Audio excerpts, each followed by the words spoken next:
Okay, one of your recordings announced. The meeting. Yeah.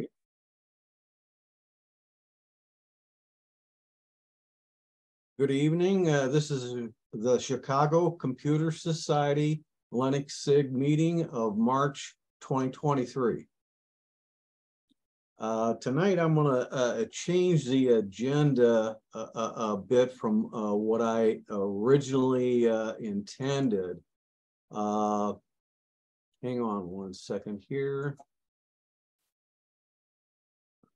Come on. This one here, share.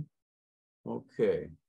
In the original agenda that was sent out, I was doing testing, and bottom line is this would take too much time. We'd be 9:30 or later before we got done.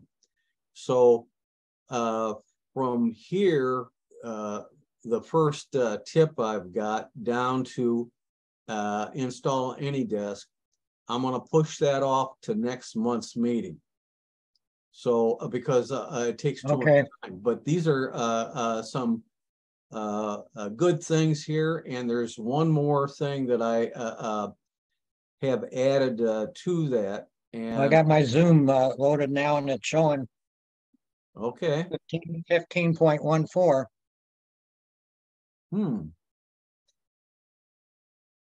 Hang on one second here. Mine's I'm on Linux on the other one of the other machines there, and I've got 5.14.0. That's what this is. Yeah. I just downloaded it from that what you gave me. Right. With the Zoom US download client. Right. All right. So tonight I'm going to be primarily showing a video. This video is almost 2 hours long. It's excerpts from 4 APCUG video meetings, and the 3 out of the 4 are by one person who is in depth. He's been an administrator of Unix systems. He's heavy into Linux, and he even teaches at college Linux. So he knows a good deal about it, and he is explaining some things that are very difficult without you physically being able to see them. And this primarily is for Dennis more than the rest of you. The rest of you, I think, all have at least one Linux system up and running. Yeah. But this is where we're going to change things to try and do this better. And anyway, so what I'm going to do is I'm going to attempt pardon me. I'm going to attempt to share my screen on a different computer. And then I've got to see how it looks. I got to try and move some of this stuff so that it doesn't interfere. And well, that doesn't change anything. Okay, well, I gave it a shot. All right, this is the video, and it's going to run for, like I say, till probably about 9 o'clock. Okay.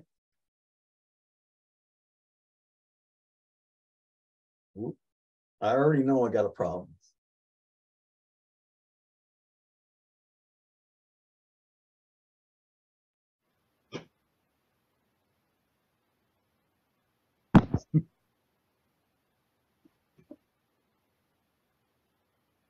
Nope, got a problem. Hang loose. This is one of the biggest headaches I've been having with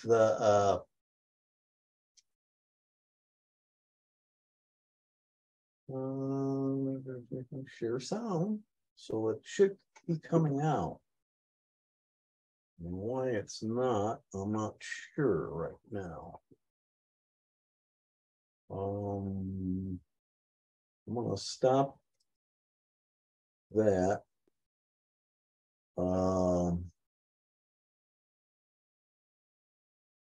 Share screen again here. Share sound, optimize, share, and start. All right. There we go.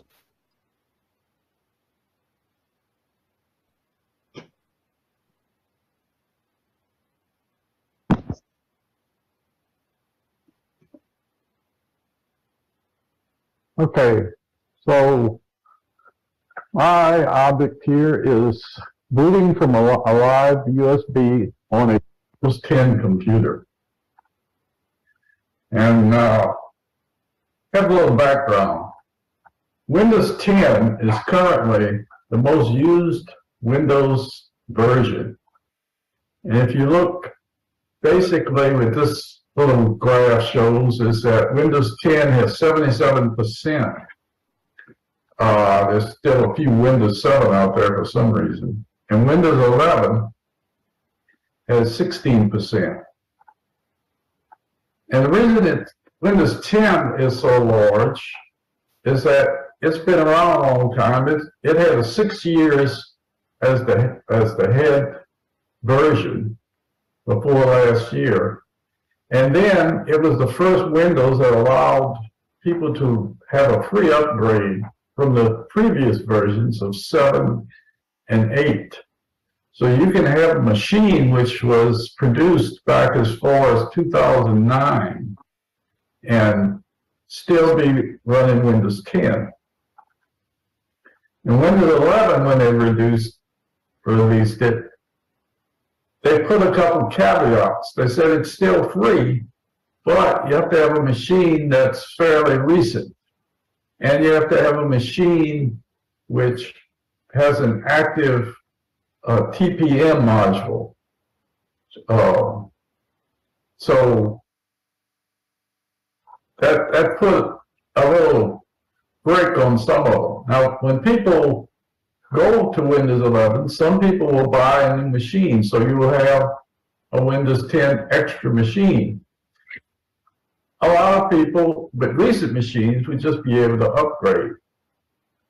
However, many of the Windows 10 will not be upgradable. And in a couple of years, January of 2025, they're not going to be supported and not usable. And I expect that there will be many extra machines floating around that you can get your hands on. And I would say maybe a third of the Windows 10 machines that we have now I expect not to be able to upgrade to Windows 11. So what we can do is convert the physical machine to Linux and extend the service life, and also keep it out of the landfill and minimize e-waste. And what would you do with this? Well, you might use it as a file server. It's a great place to learn how to use Linux. You have an actual machine. Some people use it just like go to the bank for your banking, so it's very secure, and that's the only thing you do on it. So what I like to talk about today is what would you do if you could get your hands on an extra Windows machine. But first we have to make a trial run. And I'm going to talk about my experiences. And there are many different situations when you get to hardware, and hopefully we have other people that can chime in at the end if they have used it, have a situation that I haven't encountered. So what I want to do is focus on these extra PCs, or machine that may soon become an extra PC, if you want to see if it's possible. And I want to talk about x86 PCs, Intel type PCs, or AMD machines running Windows 10. And I'm not going to be talking about if you have a Windows 11 machine, a Chromebook, an ARM machine, a Mac, or possibly if you have encrypted drives such as BitLocker. Now, there are lots of ways around this second category, but I'm just not going to consider them today. Another thing is, everything I'm going to do today is temporary. It's just to look and see. There will be no changes to your current machine that you're testing it on. And unfortunately, when you get finished and you turn it off, the Linux will go back to the way it was before, and nothing you have done will be saved. Why will we do this? Is for evaluations. First off, we want to verify that a specific Linux operating system would work on the specific PC that you have in mind. Secondly, it's a great way to become familiar with Linux. Putting something on bare metal, as they say, putting it on actual hardware, brings up a lot of issues that you may not have ever encountered in a virtual machine. It also, if you do it long enough, it will show you the advantages of Linux over some of the other operating systems. Couple comments. First, if you're ever going to do anything to a machine, back it up first. Strange things can happen. So you need a bootable Linux USB, and John just showed you how to get one. You need internet and Wi-Fi connectivity, because we're going to test that. That's one of the tests we want to see if it will operate. And I'm going to use Linux Mint 21, and I'll say a few things. A second option you may consider is Ubuntu. It uses the XFC desktop, as John mentioned, but also it requires a little less hardware.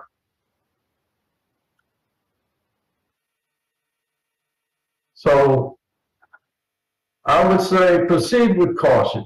If you go along with what I'm showing you, you run into a problem, stop and think. Check the internet. Strange things can happen. I'll try to do something which is as robust as I can possibly find it. Now, a PC, that a regular Windows type PC, has to go through a boot sequence. Booting means loading an operating system into the random access memory. So if you look at a computer, it has a CPU, and associated with is the RAM memory. And this is where all of your programs really operate. It also is connected to a permanent storage drive. And I'm showing here that we have Windows in this particular situation. When you turn your machine off, the memory and the CPU go to zero. So when you turn it back on, you need something to start it again, or like a battery starting a car. So to do that, we have a chip, a firmware chip. And there are two types, BIOS and UEFI.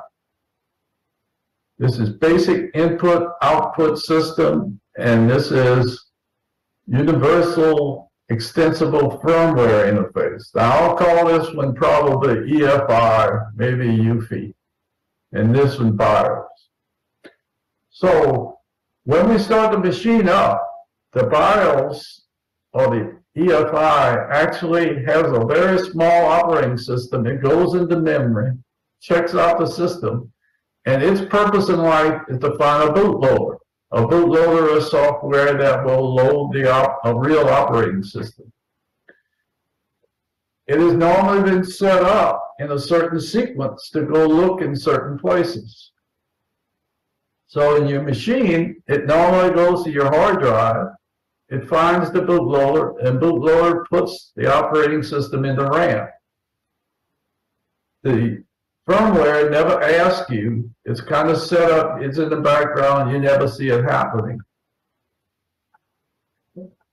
However, if you get a bootable USB, you want to interrupt this process and tell it, hey, by the way, go look at this USB. So we will interrupt the firmware and tell it to go look into the USB. USB will then load an operating system into RAM. And what we'll end up with is a computer that is running off of the USB. This does not have to be involved in any way. Sometimes it can, and I advise against it, but we're going to do the whole system is going to run completely off of the USB. So let's look at the BIOS. BIOS was the original chip that came out, and to boot, your hard drive had to be set up into what we call MS-DOS partitioning, and it boots to something called a master boot record, which is just a little section at the beginning of the device.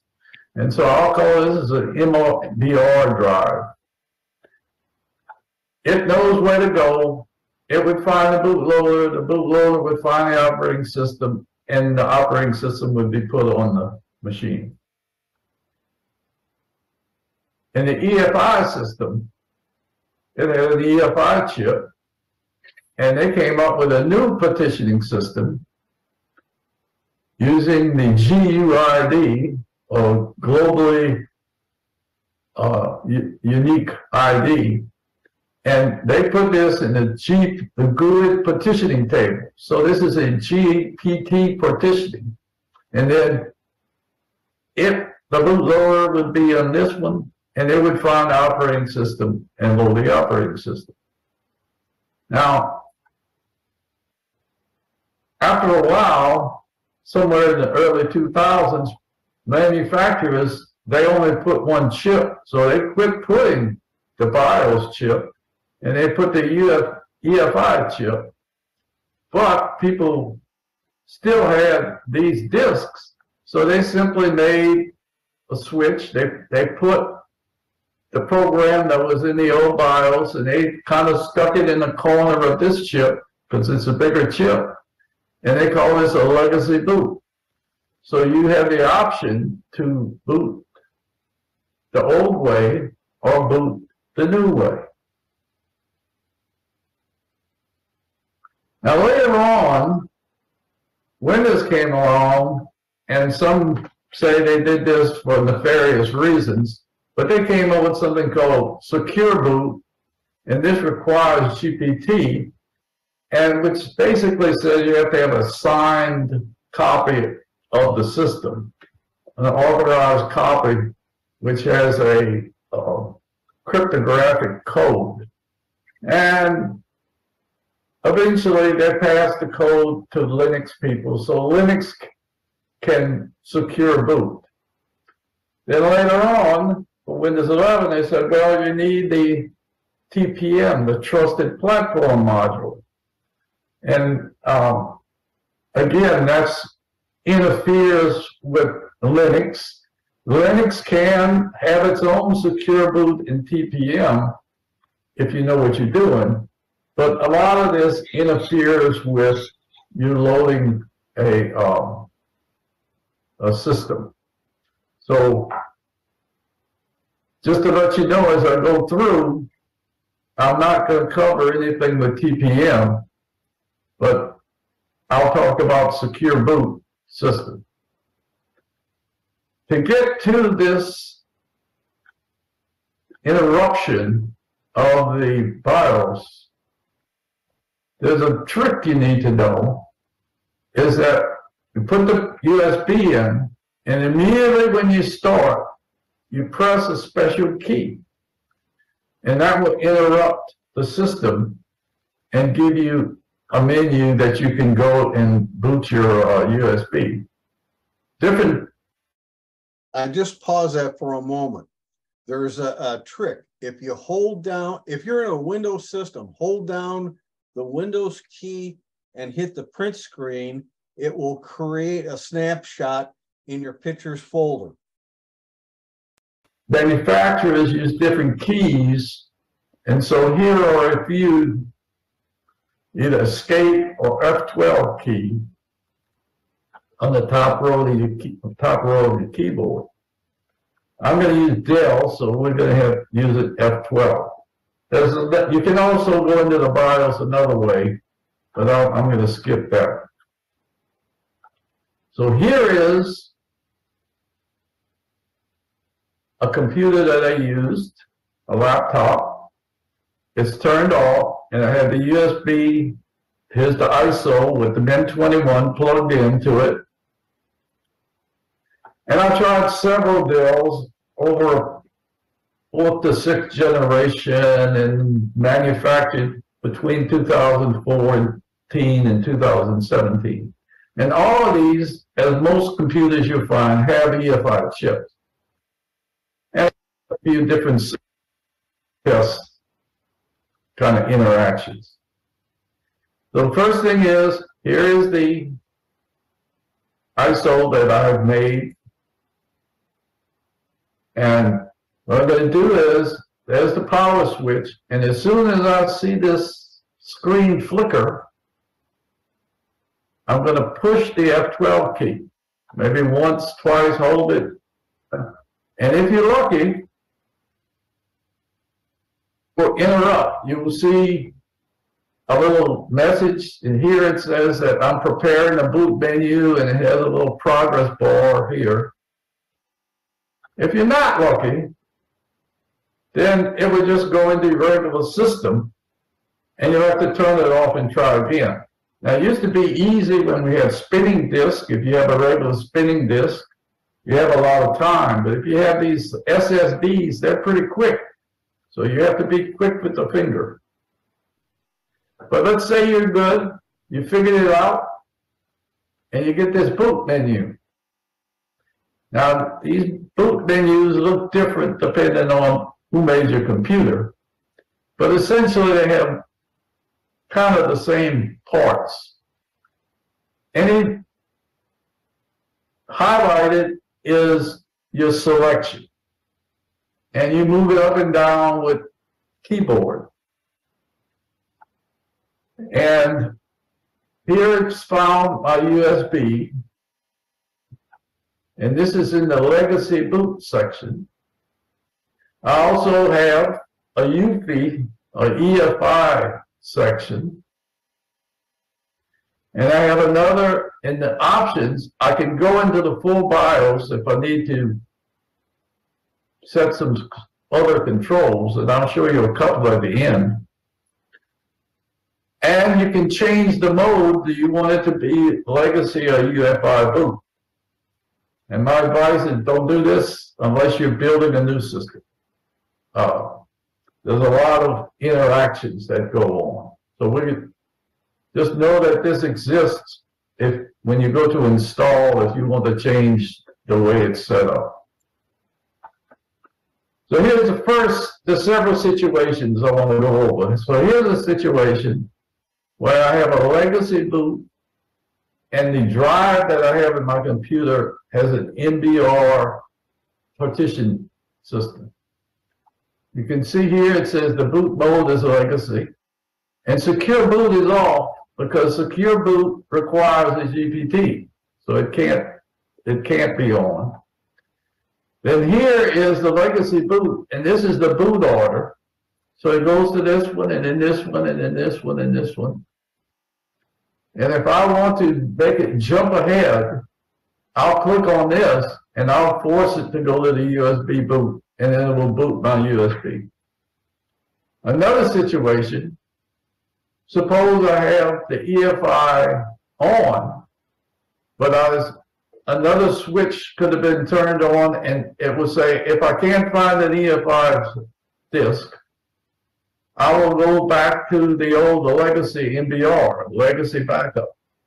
So I can use either type of disk, and the situation basically looks the same, and I could boot into either one of them. Here's the third situation where I have EFI turned on and I have only a GPT disk. And I have no legacy backup and no secure boot. So here's the boot mode is EFI and secure boot is off. And notice that the legacy section has now disappeared. So now I have another operating system on this drive and I have my disk. So I would click on the disk and then it would boot. The final situation is I have the EFI and I've turned secure boot on. And of course I have to have a GPT hard drive. And it looks the same as before and it'll boot because these Mint and Ubuntu will boot with secure boot on. Now, if you got Windows 11 and TPM and disk encryption, things get a little hairy. So I'm not going to cover that section. So if you're successful, you'll get the boot menu, the bootloader menu, the grand universal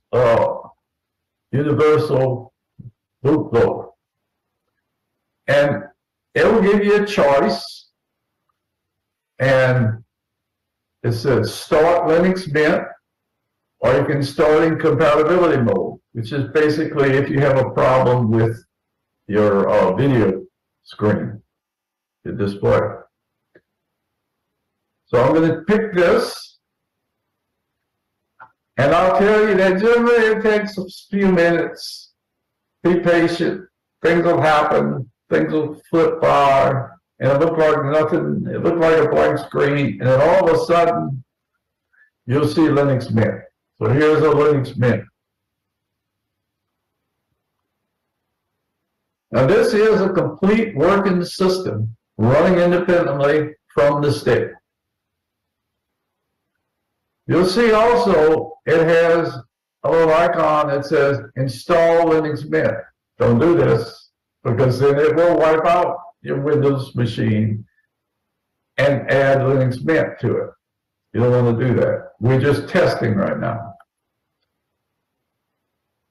Now, there are another couple options you might consider before I show you kind of some things you should check.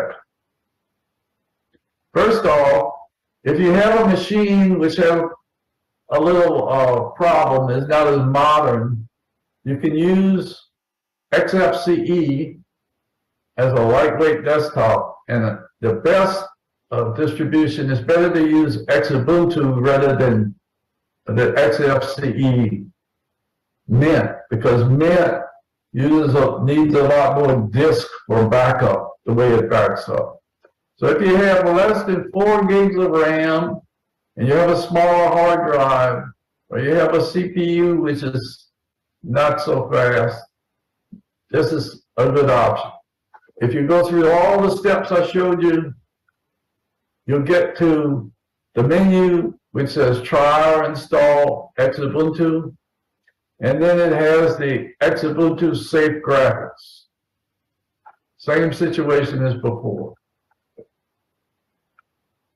The thing you got to notice, it will come up and have this screen, and it'll have a try Ubuntu, that's the one you want to do, and also have this one which says install, which is what you don't want to do, because again that wipes out Windows and adds this permanently. So then you're on the XFCE desktop, and operations are going to be analogous to the ones I'm going to show you for Mint. If you go to the BIOS or the EFI full menu, you have a lot of choices. But there's only two I would even consider touching. One of these is boot sequence and another one is secure boot. So if you go to the boot sequence choice, up here is, I put that on pause as a piece of information, partly because Dennis has a Dell computer that he was saying of using. This is the Dell's BIOS menu, and I love it, but it's rare. Most computers, even some Dell computers, do not use this style. They use the more traditional style, which goes across the top in a menu bar of anywhere between 3 and 5 or 6 sections. So you have to go to each section to find stuff that you're looking for to change. The area he has circled, that gives you the ability to change your boot sequence on that machine as long as you don't change things around. So right now it says internal drive is number 1, and I would highlight it by clicking on it and then using the down arrow to put it below the USB drive, but above the NIC. And over in the check boxes in the middle, I would take the onboard NIC and uncheck it, because it's like the disk at drive that is obsolete. Onboard NIC means you are in like a business environment and you are potentially booting up your system from a server in the business. So you don't need either one of those. But that boot sequence is a way that you can avoid having to deal with the boot menu keys trying to boot it up off of a USB drive. If I have USB and CD before the internal drive, it will go to those first, see if there's something there to boot up an OS from. Then, as a last resort, it would go to the internal hard drive. I'm going to continue. the order in which you will look for boot. So you could put the USB, you just hit the little up and down arrows and you move them up and down. So you could make, let's say you wanted to constantly try this without having to try to beat the timer on the boot key. You could put this and it would try a USB if present. If you're not doing this, the disadvantage of doing this is it takes a few extra seconds to boot. I recommend highly do not touch any of this. Do not change legacy in EFI unless you're going to rebuild the system. Somewhere further down in this, you're going to find the secure boot. And we either say secure boot enable or disable. And up at the top, you'll be able to enable or disable it. Some Linux systems may not have the secret code, and you can turn this off, and then you can boot it, and then you can turn it back on after you're finished. And you got to remember to turn it on, because then your original system may not boot, although you've done nothing to it wrong. You'll have to go back with the hotkey and turn it back on. So there's several things you should do when you get into Mint to make sure everything's working before you say, yeah, I'd like to put this on the machine as a permanent system. You can look at make sure that the menus work, the Windows controls work, your mouse works, the timeout for the power is set. Look and see that the system actually is what you think it is. You can change the desktop background. you can hook to your network, to the internet, and you can check your system, your battery, and what your disk is, and you can set the time. And Firefox comes as a default browser. This is a good way to make sure you have the internet connection, download a video, make sure the sound and the picture works. You can open LibreOffice, which is like Microsoft Word, and make a little note and print it. Sometimes you have to add the printer, and you can go to the software manager, try to add something, and you might even try to add Chrome. If you're a Chrome user, make sure that you're going to be happy that you're going to have the same browser. So here is what I've been talking to you on. I'm actually running a live USB.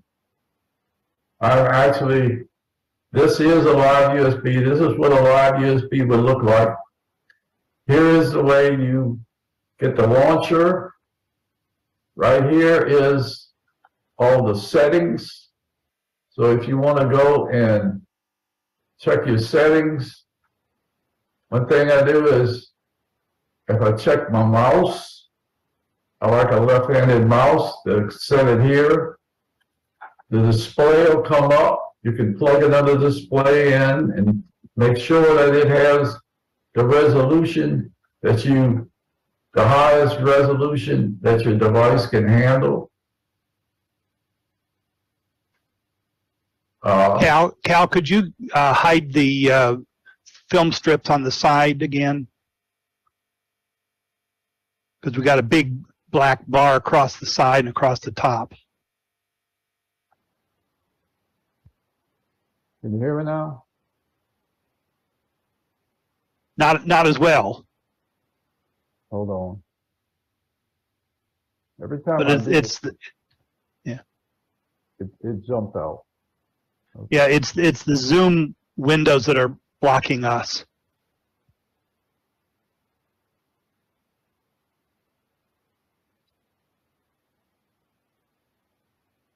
Okay, can you hear me now? Much better. Yeah. It happens to us. Anyway, it has a problem with Zoom. Okay. Yeah, if you can get rid of the film strips on the side, because that's taking up a lot of room that we might not be able to see. Okay. That's better. All right. Thanks. So over here is where the volume is, and your internet. This is if you have this is a check that you can get on your Wi-Fi, and you can launch your browser. I will show the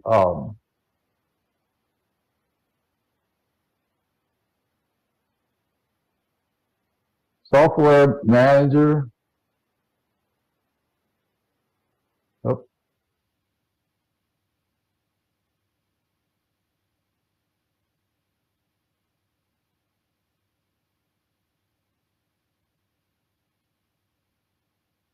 This is where we get our programs. And just to show you that if you want to get a particular program, such as, I get the shortest one I can see, fine. Here's a program, if I want to load software, I simply hit install, and it installs it for me. And it will install it on the USB stick, but then when I get out of it, it will go away. All right, it's almost finished. And you can also, if you go up to the top, you can search for things. For instance, if you wanted to add Chrome. Google Chrome comes as a flat pack, which is packaged system, and you get the Chrome just like you have on Windows, which I'm not going to install because it takes a good while. So anyway,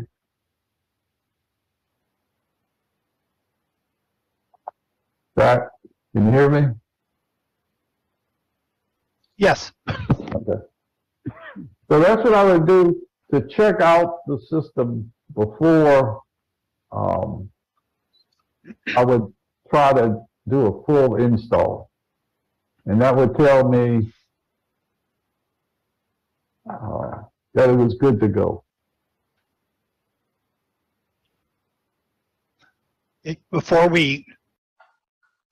And so I'm going to talk about installing Linux on an extra Windows 10 computer.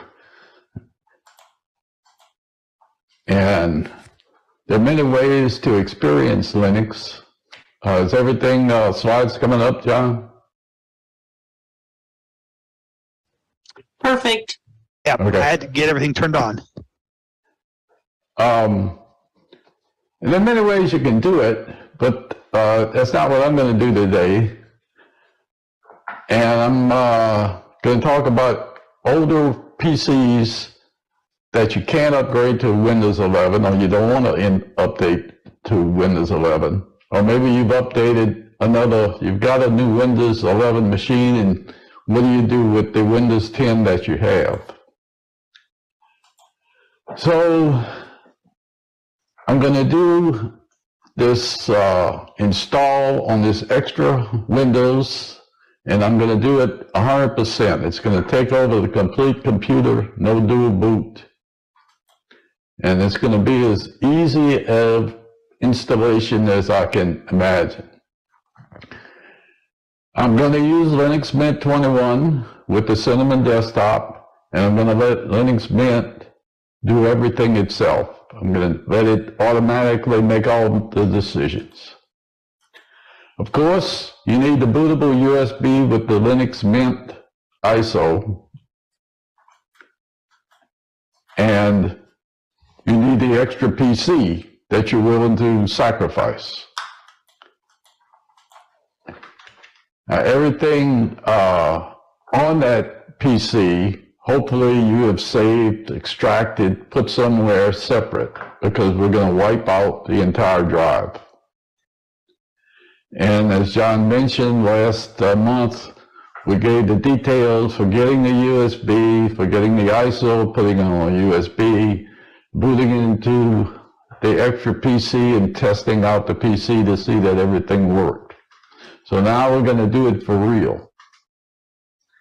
And I'm going to show you the screenshots of an actual install that I did on an old Windows PC.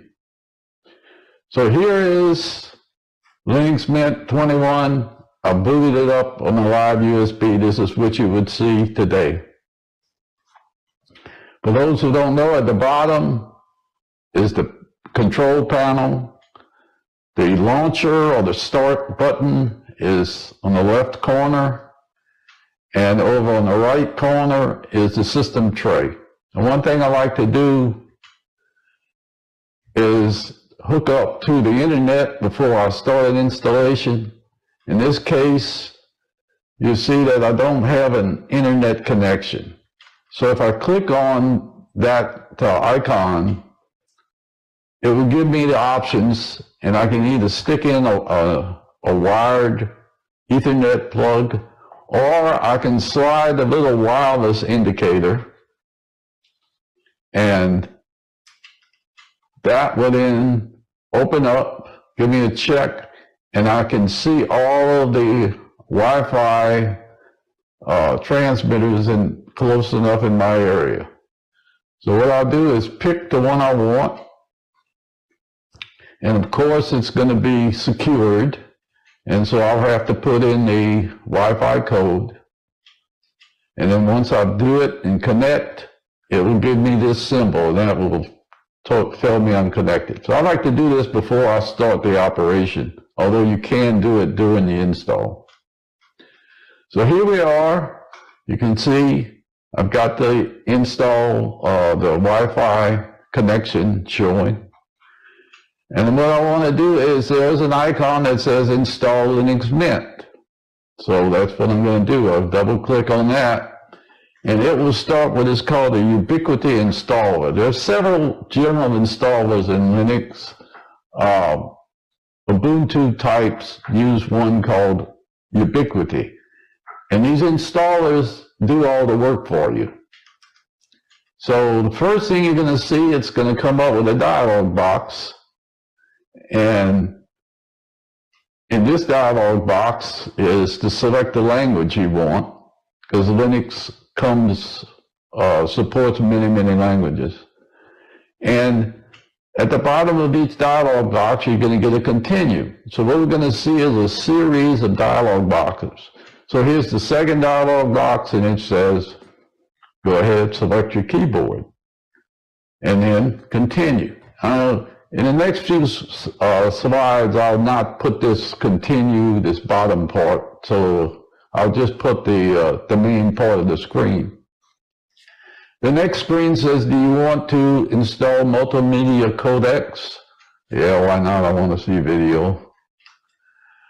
And then here's the most important screen in the whole series. It says, what type do you want?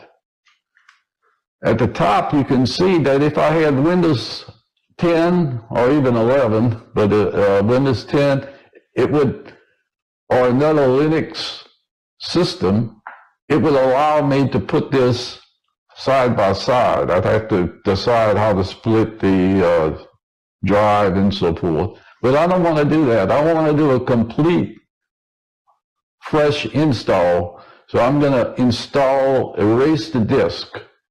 And it's going to do everything for me. For those who are experts who've done this many times before, you go to this something else and you have put all your petitions in your drive, and you want this here and that, and your EFI boots and all the necessary things that most people don't want to know about. So we're going to let Lynn. I paused it there. Basically what he's saying is in the middle here, the selection he is making, it will it most likely create an EFI partition. It's very small, and it creates one large partition that in Windows terms would be drive C, containing the operating system, all your programs, and all your documents that you create. This is A-OK as a learning environment. I never, in a learning environment, do anything that I can't afford to lose. Because of this here, a learning environment, I usually do not back up that's being installed right now. And therefore, if anything goes wrong at some point in time, if you were doing documents you want to keep, you don't want to lose, then you got a problem because you got to have your own stuff backed up or you're going to lose it. Whereas at the bottom, the manual selection, that's what we were showing you originally by making a separate UEFI partition if needed, or on a rare occasion, I've got one machine, I had to create a boot partition, the root partition, the home partition, and a swap partition, leaving a little bit at the end that is for over provisioning on an SSD only. So I'm going to proceed from there. Makes Mint do everything for us. So the next screen says, by the way, I'm going to erase everything on this disk. I'm going to use the whole disk, the whole 500 gigabytes. All right, that's your first warning. Then the next thing is, here's what I'm really going to do. I'm going to destroy everything on the disk. That's your second warning. And then it's going to tell you what it's going to change. And here it's going to put an ESP, which is an EFI boot section. It's going to put the main section as an ext4, which is one of the formats you can choose. Some use ButterFS. You don't know to know any of this. It's going to do it, but it's telling you it's going to do it. And this is your last chance. When you click continue now, everything gets wiped out. So you click continue, poof, and it's all gone. So now that we've removed everything, we have to put stuff back. So now we're going to, having formatted the drive essentially, we're going to go and install Linux on a fresh system. Again, you get a series of dialog boxes. The first one asks you a time, and the second one, you put your personal information. You can put any name you want. Generally, you put your first and your last name, and then it will automatically select the first name. It generally puts a lot of verbiage for your computer name. You can make it as short as you want. And then you need to choose a password. Now this is important because in Linux, you will enter this password several times a session. So make it a good password, but something that you can easily enter. All right? And I normally put I put about 10 or 12 letters, and it says it's weak because I didn't use special characters or whatever they think I should do. But I can type it. And it's pretty strong. Generally, I require my password to log in, and I generally don't encrypt. I have it here. And then I continue.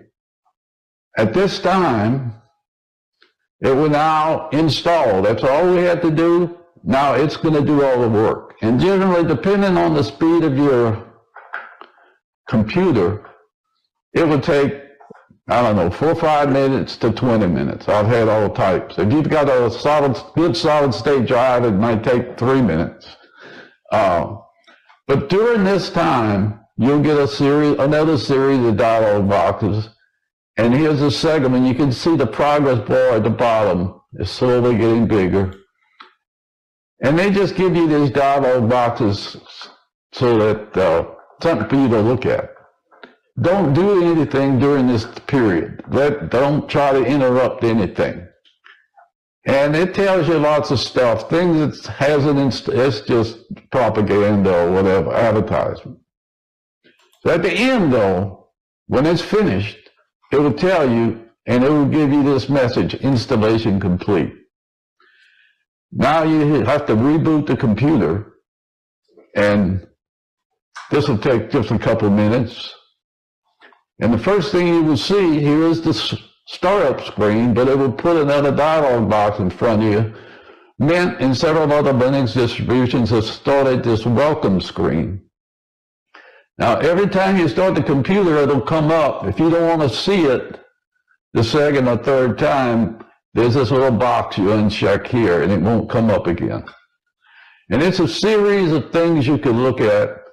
The only one I really look at is it only forces you to go to the first steps. And this first steps helps new users go through and set things up on their machine. It also, for long-time Linux users, meant uses slightly different terms for the same software that we normally use to set things up. So it kind of leads you through the basic terminology. The first thing here is pretty easy. People like to configure their machine, and Mint has got it. So look, most people just want the color, what they call the accent color, and whether it's a light or dark mode. And so this is right at first. Here's an example. Here's the original, and I picked the purple color so that you'll see that these little colors here we call accent colors. The colors of your folder will come out purple. Pick the color you want. And here is the dark screen. And this is a mode that will show up in various other applications. So dark screens are good if you're late at night and the bright light will bother your eyes, or if you do it in the daytime, you want light screen. So you can pick it. People have their choices one way or the other. They also give you two choices here for panel setting types. I always pick the modern layout. It looks like Windows 10. And then I go down the list, there's a few more things that it tries to tell you. The first thing is called system snapshots, which for Windows people would be a restore point. And what this does is it backs up only the operating system, not your personal file. So when you get an update on the operating system of any type or add software, if something goes wrong, this is a way to go back to the previous state and then not do that update. The Mint philosophy now, they've gone through several philosophy changes, but with this software, which is their software now, they maintain this software, is always update everything. If something breaks, you use this to recover. They got a lot of bad press about not encouraging people to update, and this is their solution. So you set up, you take a system snapshot, you set a schedule of how often you want to back it up. Generally, I recommend no more than 1 or 2, and probably once a week I do it, because it takes up a lot of space. Then there's the update manager, and it has a very good update manager, very simple. It will notify you when it needs an update, and you update it. And one thing about Mint or any Linux is you update little pieces, and so you update often, but very short updates. None of these monthly big updates. System settings is how you customize it the way you like, very user-friendly. You might call these preferences on other systems. Then for Software Manager, this is a program that gets you free software, including the flat pack types, which enable you to keep up so that you can keep an older system, and if you need a particular software to be updated to the modern version, you can just do that for one unique piece of software. And there's a firewall, you can just turn this on. This is a software firewall. So that's kind of, you go down the list here and do these. And so here I'm back. I've done what I needed to do, and I'm back to the main screen. And you notice down on this system tray, you'll see two things. First, you'll see a system reports. This is an alerting message, but only shows when you need it. And I'll show you what happens when you first start up. And then this is your update manager. It's always available. And when you need an update, the current way they tell you that you need an update is there's a little orange circle here. So you click on that icon, it takes you to the update manager, and you can update what you need to update. So let's look at the system reports. If you do the system reports, generally it starts out, I've always seen this, it says install language packs. I generally do. If you have not done the time shift backups, it'll nag you. Also, as you see, the software updates, if you have not installed them in a long time, they will nag you here to tell you really ought to do this. And also, if you have a serious problem with your machine, it would tell you.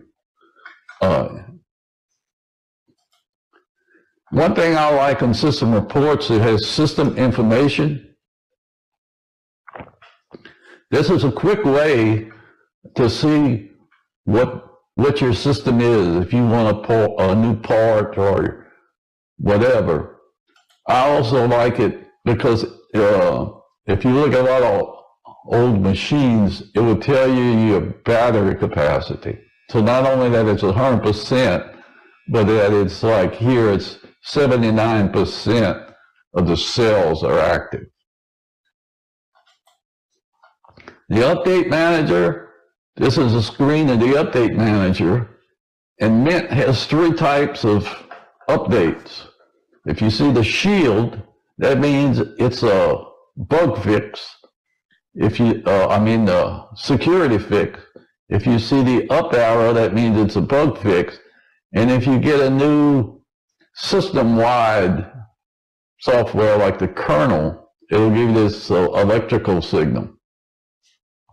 So one thing about their updates, you can click this off if you don't want a particular update. Mint recommends you update everything all the time. It's defaulted to be checked. You have to uncheck it. Once you decide that looks okay, you hit install updates.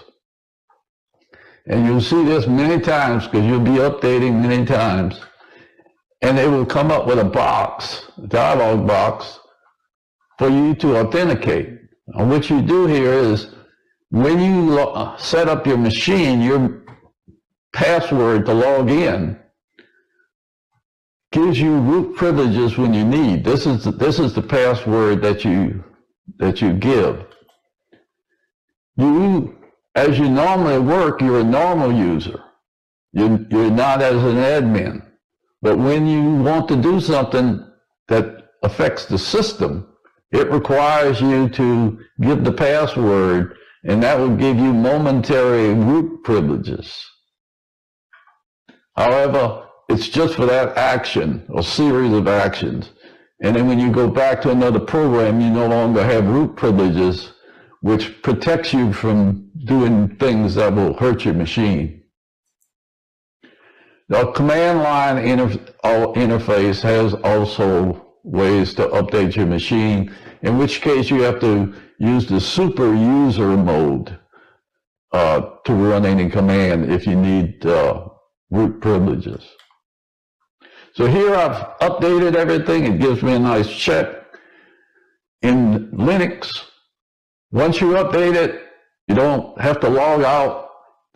Whatever software is updated is ready to use in updated fashion. The exception to that is if it's a kernel or firmware change, this requires you to reboot. The reason is the kernel is always running, so you can't update the software while it's running. So you would reboot, restart it, and it goes real quick. It just switches it, so it's not like a Windows machine which you sit there and wait for 5 or 10 minutes. One other thing you might want to do is change the desktop background. So go to the screen and right-click on any area, and it'll give you a bunch of options.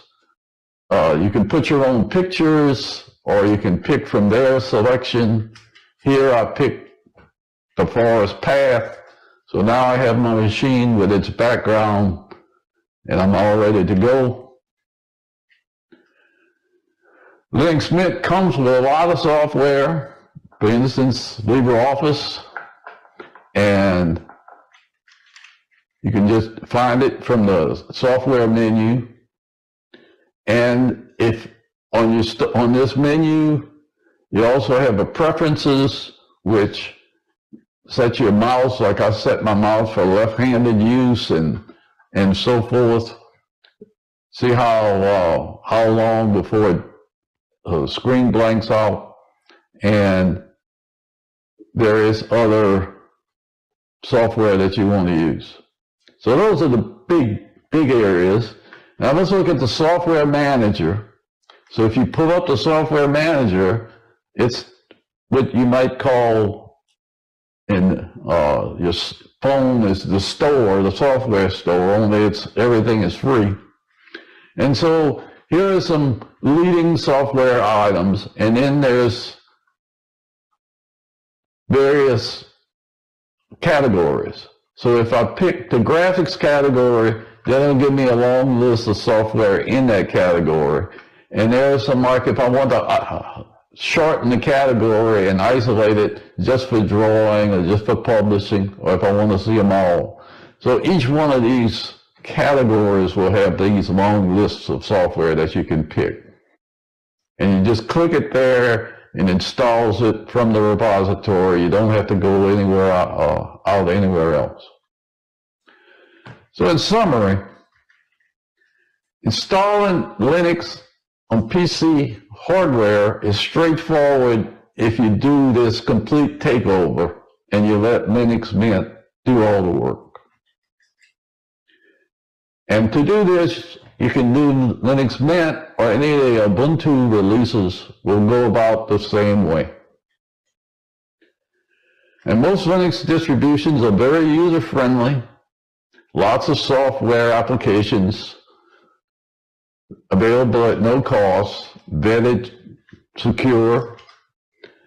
And one thing I like to tell people is take time to understand the open source approach.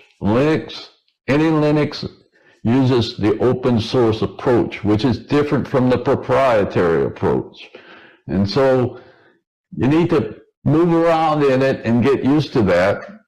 The second thing is if you have two computers, this allows you to slowly try out different types of software while you have another computer, like your Linux or your Mac computer, and you're going about your daily needs, and you can gradually figure out what Linux software does. Lastly, I'm a big fan of putting Linux on physical hardware rather than virtual hardware. And this will, with an extra machine, will let you see the differences in the stability and the maintenance on a completely different ecosystem. You really are using Linux the way it was designed. Sometimes those are advantages and sometimes those are disadvantages, and you need to see how that works. So anyway, hopefully you've seen that the install is not a big mountain to climb. I've tried to show you the easiest way is to get a machine you can sacrifice and let Linux Mint do its thing, and now you have a machine as a test bed. Next topic that we are going to be exploring is printers and Linux. I'm sure that you've all heard the horror stories related to printers and Linux, where people screamed when they were trying to use it and ran away and all that sort of stuff. Well, that was back in the days. And when you look at that, back in those days, Linux was usually an operating system for servers, for files, web, printing, and usually it was managed by tech professionals. Or back then, it just came to me this morning that it would have been probably a network administrator who took care of all of that. And Gosh. when you, yeah. I think that's what ORF was. And back those days when you were using a Linux server, whatever, you didn't worry about that. But as Linux, moves to the desktop, and we are introducing, like right now, more and more people to another option. Back in the days, it was a little bit difficult because at the time you would have to use the command line and do some configuring and do some stuff, whatever. And I guess there was horror stories, but I've been playing around in Linux since before the 2000s, And thankfully, I've never really had to deal with that or worry about that. So that's old type stuff. And Linux used what was called the Common Unix Printing System, which is referred to as just CUPS. Now, CUPS was developed back in '97, and it's an open source, which is yay, yay, yay, because it's open source. And at first, it was used by Apple, and then later purchased by Apple. And that's when all of a sudden things got great, because if you were going to use a printer with Apple, then you had to have it work with CUPS and no problems. And it was interesting because with open sourceness, as I call it, Linux users could take the code from the easy software products that Apple now owned, because it's open source, and they were able to hack into it, which is not a bad thing, but they were able to adjust it and make it work for Linux as well. And so, you know, that's where all of that stuff is coming from, and makes it so much easier. Like I said, I've not had any horror stories myself, but Orv, who's been about it a lot longer than I have, and some of the others.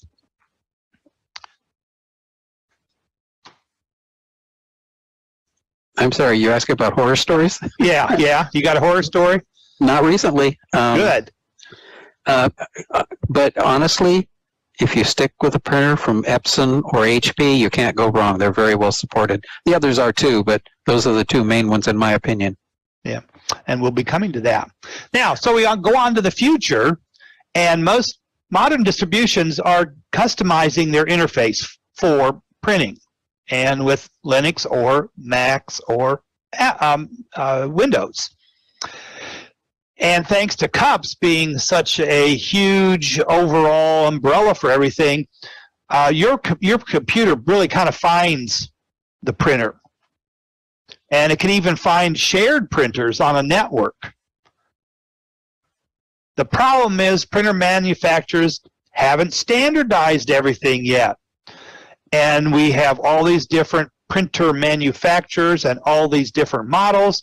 So there's a maze of drivers out there, and it's the same. It's not just for Linux, but it's the same thing for Windows and Mac, because of the large options. I don't know why they have so many, but they do. And every printer has to have drivers for it, and drivers have to be written to work with the particular operating system, and sometimes even with the particular distro. Wrong button. Now, sometimes the printer manufacturers uses non-standard protocol. So that means that these open source drivers won't even work at all. And that's the manufacturer's problem, that they're doing that. Other times, even with open source drivers, they work, but lack some of the special vendor-only features, and I'll come back to that a little bit later. Now, comparing Windows and Linux, both have their own ways of handling printing. But Linux, using CUPS, and I've seen it before, I haven't had to do it, but I can, because it says I can manage my printer and my print jobs from a web browser. But Windows does not have that capability. And it's a unique thing that Linux print to a variety of different printers. But Windows is limited to only those printers that says Windows compatible. When I first started looking for Linux printers, I found the ones that said Windows compatible, Mac compatible, nothing about Linux.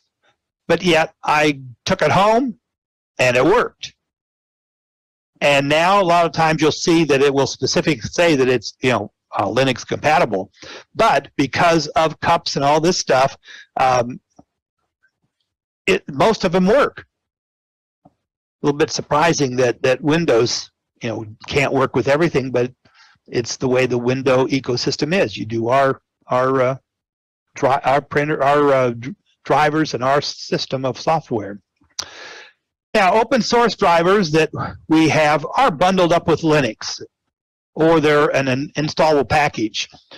Now, you also have drivers provided by the printer manufacturer, and then you have those third-party ones, those open source extra ones that are not necessarily connected to a distribution or a printer.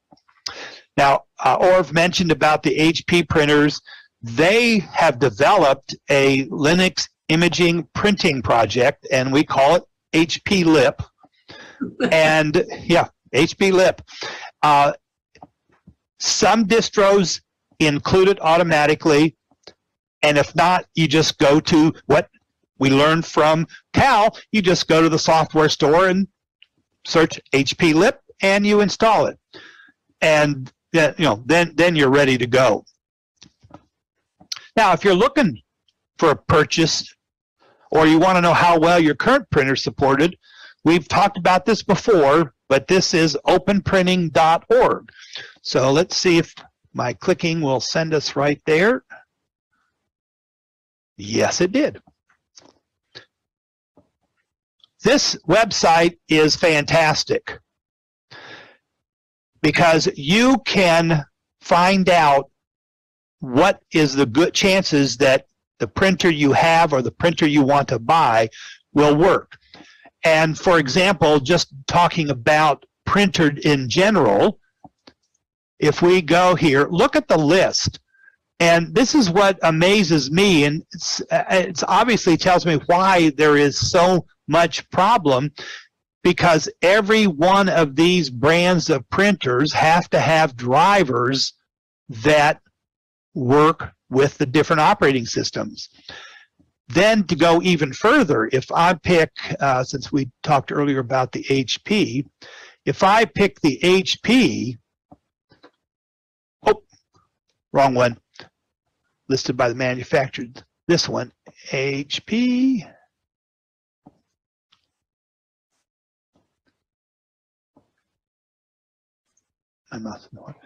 this is going to show you a list of HP printers. And again, I can't believe that HP makes these many different variations. And as we go down the list, we have 3 Penguins, the highest mark for perfectly will work with Linux with that HP Lip program. And you can scroll down and we can see that there are quite a number of them. And then when we get down here further, see, and these are all ones that are marked to be working with them. Then we get down to the printers that are 2 Penguins. These will most likely work with your Linux machine, and there's a good list for that one. I think a lot of these are becoming older printers, or printers that were not real popular, or maybe a printer that was specifically built for a certain reason and not for the overall general. And you can see it's still a lot. And then we get down, and this is what's interesting, there are only a few printers that HP makes that will no longer or will not work with Linux. And you can see that the one Penguin is partially, it might work. And then there are listed here 4 that says this printer is going to be doing a good job to keep your door open, and just keep set it on your computer to hold down all your papers during those windy days that California is having right now. And it does that for all of them. So if I go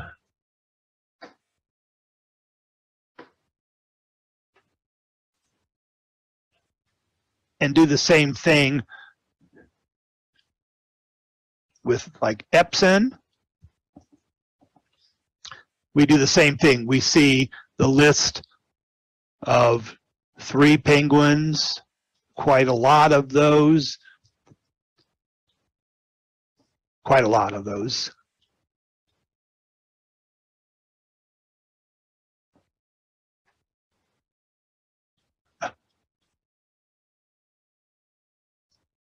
So you can see how when Orb recommend them. Then there's the ones that are mostly.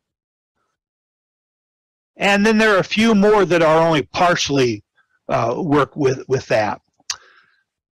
So you can come here and say, well, I'm thinking about buying this particular one, and we can find that. So we do that. We do it with the other. John? Yeah. How about Brother? Oh, I love Brother. That's what I've got. I use Brother, and so does, oops, no, wrong one again. Dave. And so again, these are the 3 penguins, so all of these are mostly, particularly they're not as many, and just a few paperweights. So you can see that you know, if you're going with HP, Epson, Brother, works out real well. So let's go back and look at a specific one. Either it's one that you have, or it's one that you're thinking of buying. So I'm going to go, and I had 3 volunteers, and we're going to go to the Epson, and then we're going to find the Epson, and I'm looking for an HP 400 or an XP. So it's going to be down here at the bottom probably.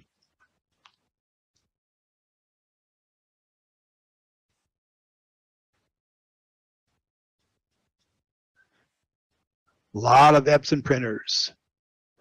Here we can close. W's. XP 400 series. So I click on that one, show the printer, and here's the XP printer, Epson Color Inkjet. The following drivers are known to drive. So here is the driver for that Epson XP 400. And so if it didn't automatically work, you could go here. And I'm going to click on that. And it takes me to the drivers, and then I can go to the download. And remember, as Cal talked, we have packages. And so there's the 32-bit package, and there's the 64-bit. Notice this one is for RPM, which would be the Red Hat, and right here is the Debian, which would be Debian, Ubuntu, and our Mint that we are partial to. So there's the driver, and notice that drivers can work for different printers. So this driver will also work for the ME303, ME400, XP300, XP400. And let's pick another one. See if we can find to show you how it just works. So we're going to go to do the HP, and this time we're going to go for an Office Jet 6978. So we'll scroll down to the O's. And I have a request for you to look up something. Oh, okay. Thank you. It'll cost them a little extra. Okay, Office Jet 6978. So here we are. Office Jet.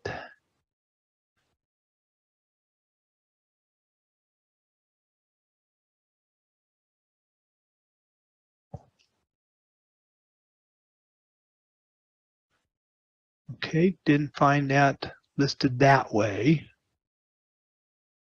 Let's go back up again. It's an old one, so it might be on the list, but it still works.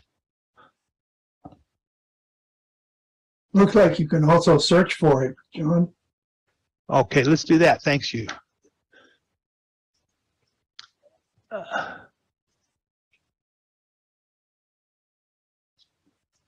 6978.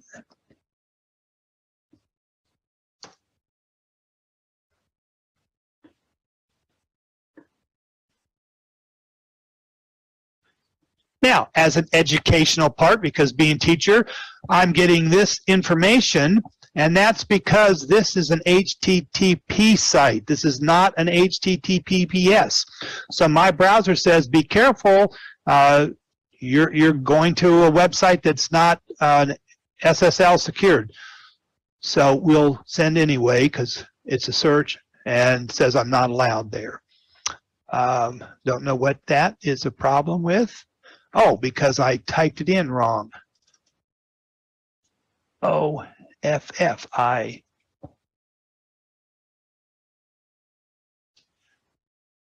Okay, OfficeJet 6978. Okay, I'll search for that one. Okay, send anyway. Ah, interesting. Something's not being allowed to go there. So that's an example. Now, Judy, you said you had one to look up?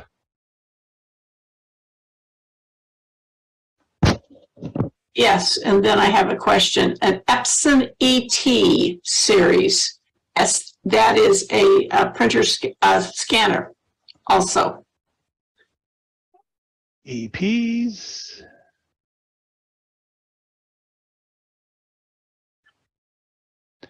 And the answer is no. Not if it's the listed right, Okay. because there's LPs. Yeah. And the question is, what about multifunction printers? Do the drivers mean that scanning software is included too? Or can scanners only work with Windows? I'll bring that up later when we go to the next slide. Thank you so much. All right, so this is where you can come. Perfect page. I've got one more, please. Okay, I'm not done yet, but go ahead. Okay, this is a really old one. Epson V330.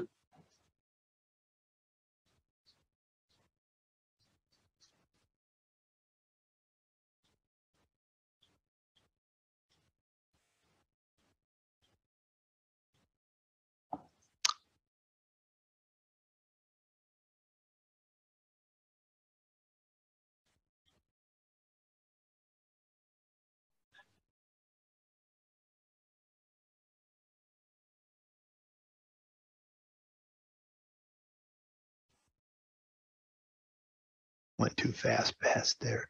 Yep. No. Nope, sorry. But, okay, but we'll all say that doesn't mean it might not work, because I've got another part to go to yet. Okay, so close out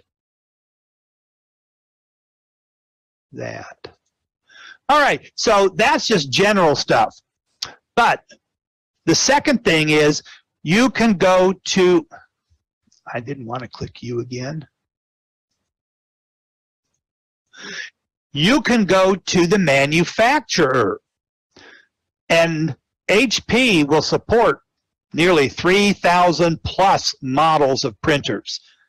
So that's why we say HP is your best bet to be generic. My reason for not going with HP is I wanted a printer with separate color tanks, and most LPs or HPs were black and 3 colors. So let's go back to Epson now, since that was brought up, and we're going to go directly to Epson and see if Epson has a driver for what we were looking for. So the first one we were looking for was an XP400. And this one comes up with nothing, so let me try putting a space between that. All right, and as you see, it says no. But we have somebody on the panel who says, yes, I'm using it right now. Being an older one, Epson probably has said, no, we're not going to support it anymore, but he's got it working. All right. Judy, do we have another Epson one? ET series. And it's a printer scanner.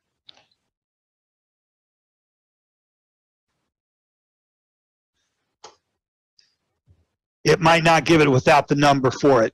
Yeah. Okay, so but that's where you would go and you would get the drivers for what you needed on there. So let's go back to the one that. Can we try the V1? Which one's that? V is in Victory 330. V330 for an Epson. Mm-hmm. Nope, not coming up. Being old. Let's go with the XP or the HP. No, that's HP. That was the XP 400. We did that one. Mm-hmm. Now, what that tells me is that these are very unique, old, probably, and a model that came out was something that was on sale somewhere that they just wanted to make some quick bucks, and they don't care about it anymore. If we go to the brother,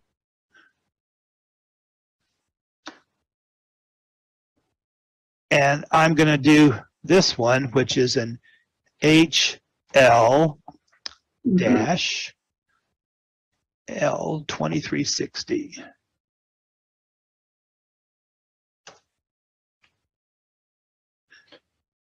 And my version, I have a 2380, that this is somebody else's 2360. And there's the printer. And right here, support. And here I go to downloads. And I'm specifically Linux. It does Windows and Mac. I have to choose that I'm a Debian and OK. And here is what needs. This is the one that does everything. It's the all-in-one package. This tool will do what's called the LPR, the cup swapper. Remember we talked about cups.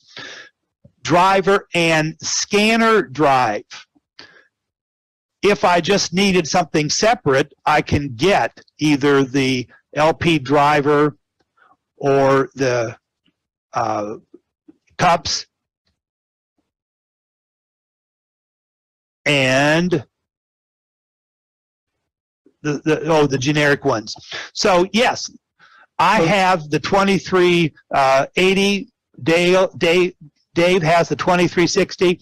I can scan. Dave, can you scan? No, mine doesn't scan, but I can tell you I did not need to do this with any Linux distribution that I installed. It just worked. It works, but you can't scan. Right, no, it doesn't have a scanner. Oh, okay. Then the 23 doesn't. So let's go. That's why I didn't see it. Let me go back one step, two steps, because I want people to see this, because that's been a question that people have had. So that's the difference, Dave, between the 60 and the 80. There you go. So if I go back here, got too many screens.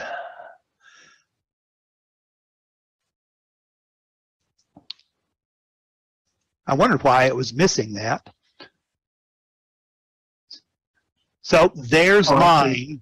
And see, there's the panel. If I go to downloads, I want it to Linux. Notice that there is a mobile driver for this particular printer. Okay, I'm going to go to the Deb. And now I'll see what I was expecting to see. So here's that same tool. And it includes the scanner drivers for scanner models. And I have a separate. So I was going to say to Dave, maybe you just need to add this, but since it doesn't work.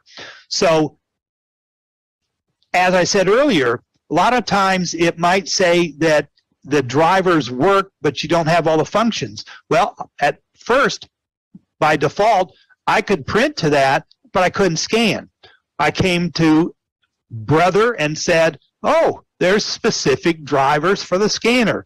There's the 32-bit, the 64-bit. There was another tool that goes with that. Now you can see how cold it is in Newark. So once I made sure I had the complete package, I scanned. So multifunction computers. Now, I have no experience with the printers and fax machines because that's so old. You have to have a real phone, hook it up and stuff like that. So I can't say to the 3-part machine, but I can say for printer scanners, I'm working it fine on my Linux. But I had to get the driver for that. And then when you click on the driver to download, you have to agree to rules and stuff like that. But now we go back out of here. And I have an 2320D. Oh, the 2320. Okay. Without a scanner. Okay. And my guess would be, is it an HL or L23? Yeah, L2320D. 2320D for duplex. Mm-hmm. That doesn't work, but that's okay. It is HL. Does that look like that? Yep, they all look the same. And, well, mine has a little lid on the top.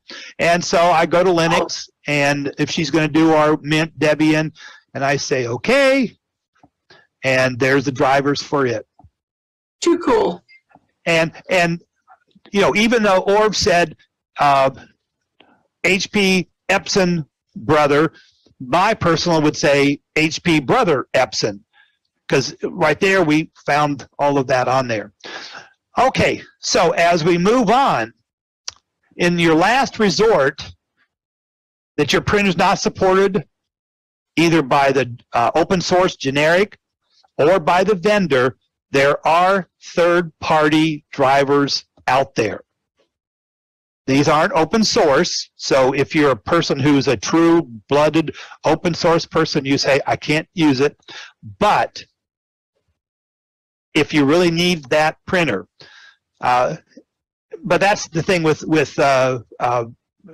most things for vendors, they're not open source, they're proprietary. And so for me as a Linux user, it was frustrating to have to pay money for getting a printer to work. But unfortunately, if it's not going to work, it's going to become a paperweight. And then you know which one to get rid of. I did this one time many years ago. In my Windows days, I had a Canon printer that I just really liked. I really liked it. But when I switched to Linux, it didn't work as well. It still worked, but it reminded me more of the old days when we had the dot matrix, because you just said, here's the print. It's just going to come out, not a lot of choices on what you can do, but it printed. It just didn't have all the features. I found a company online, and I can't remember the name of it. It was something like Easy Print or something. It was a company out of Germany, and they made Linux drivers for many, many different printers. I found that they had a driver for my Canon, whatever number it was back then, and I purchased it, which some people who know Free John would say, what? Well, sometimes you have to if you really want that printer. I purchased it from the company, and it was fantastic. It was the best printer configuring program out of anything I ever had with Windows. It gave me more features that I had in Windows. It was great. And later on, I renewed that contract with them. And then I found out that the new contract or the new version is only for newer printers. I wasted my money that time, because once the printer comes out, remember, if it ain't broke, So I did purchase that. That was the last time I purchased.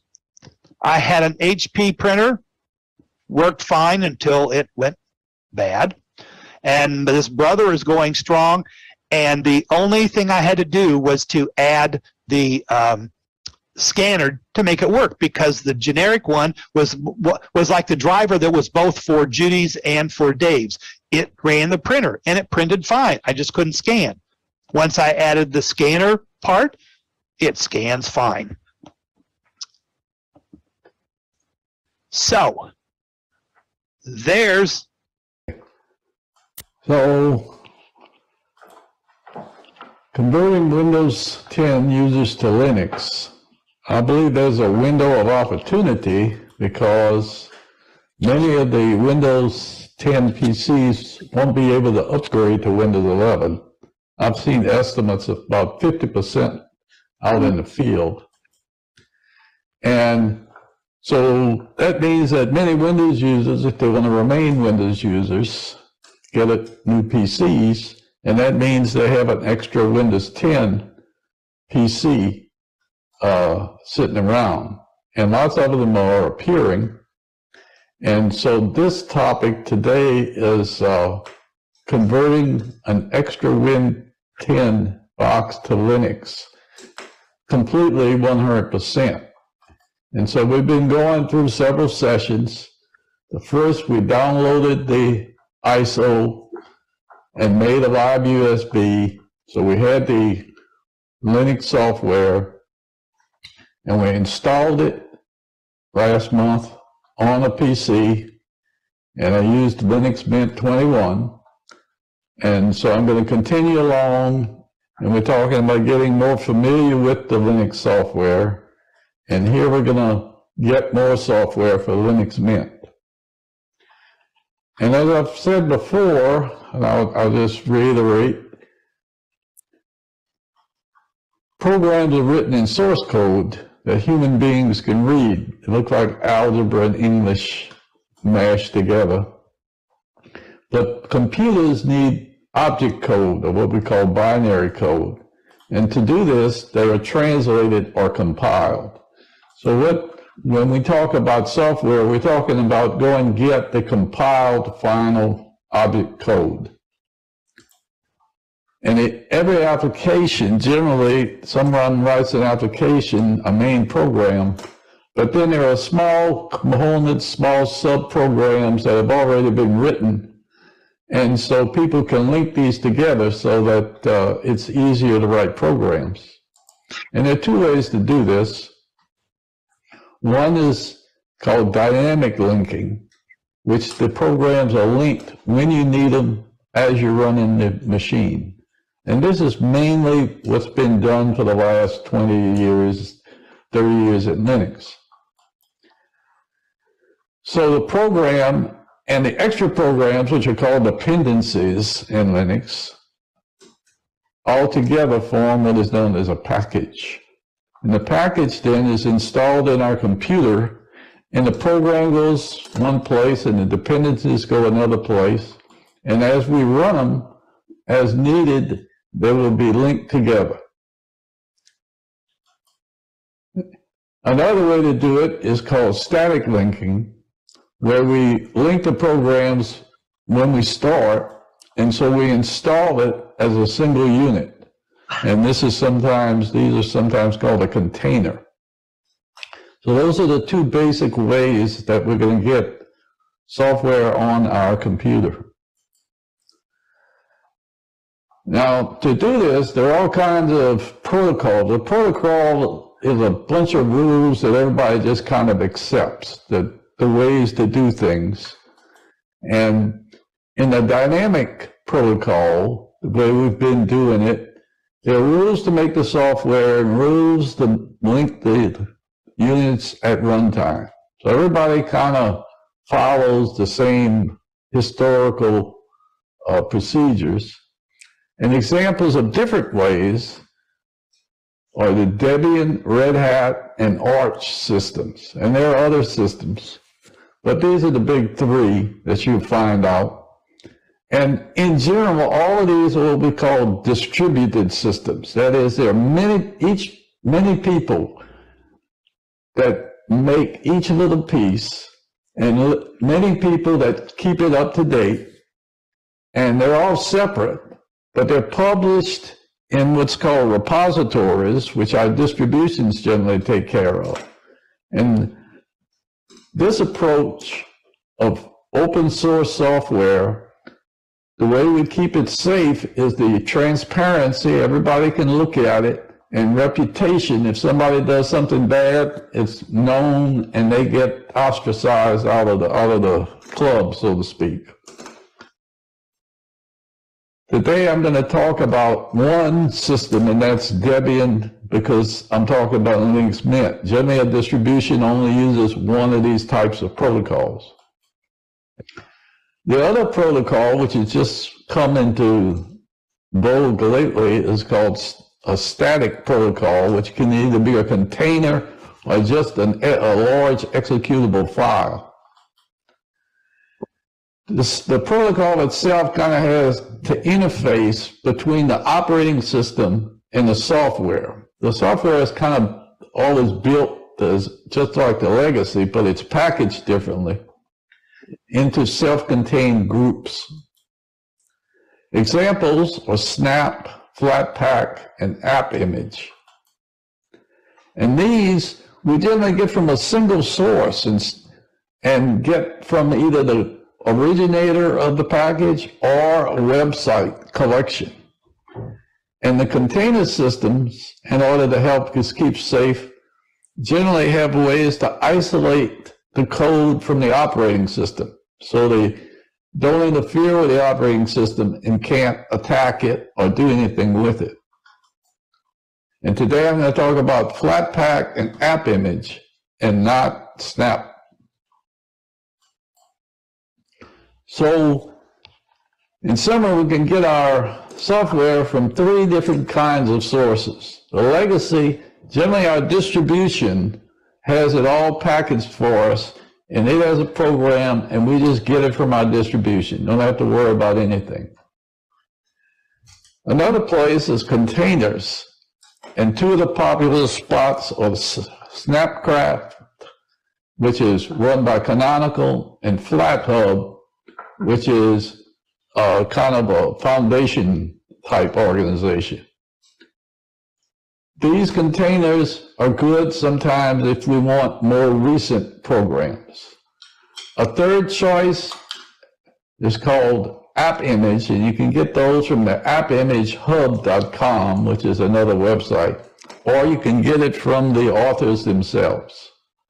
So let's go through these, and the first we'll do is the legacy. And to do this, we need various tools. And one tool is called a package manager.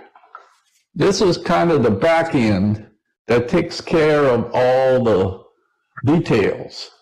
Popular ways to do it, popular software that you'll never probably hear about are called APT, DNF, Packer. These things operate the packaging protocol, and they're generally command line. And they list, find, and download the software and all the dependencies that are needed. They install them, they put them in proper places, they install the icons, put the menu items, the shortcuts, and even have update tools. However, in update, we generally prefer graphic tools, graphic user interface. And so most of the update managers are just the front end to keep the software up to date, and they operate the package managers. And then for getting new software, we also want graphic interface. And so the front end is generally called the software manager to get the software. And lots of people refer to these as the store. The software manager will do all the package manager functions for us, and it's the easy way. And it's the preferred way to find, add, and delete software. It also adds a little publicity. You can see screenshots of the software, get feedback, how other people thought about it, get promotional data, and so forth. So one question people ask me is, so where does all this software come from? And one way to answer this, in Linux Mint, we have an update manager, and every now and then it will show up on the screen and says, I need to update my software. And it will have a bunch of columns and various information. And one says origin, where did this come from? And it tells me Ubuntu, Linux Mint, and what it's really referring to is kind of shorthand code for the repository of Ubuntu 2204 LTS and Vanessa, the Linux Mint 21. So both of these repositories are used by Linux Mint. And here's each salt that tells you where it came from. If I click on a particular one, it will have some other information. And one, it can tell me what packages. Remember I said it was a package manager, so what is in this package? So it tells me in this Linux kernel, there's 4 pieces of software that I'm going to get. And if I looked at another X reader, it would tell me all of these pieces of software. So these are the software programs that are in the package. And we just call it one thing, we'll call it X reader, but actually it's the X reader package and it contains several other subprograms. Now, where is this really stored?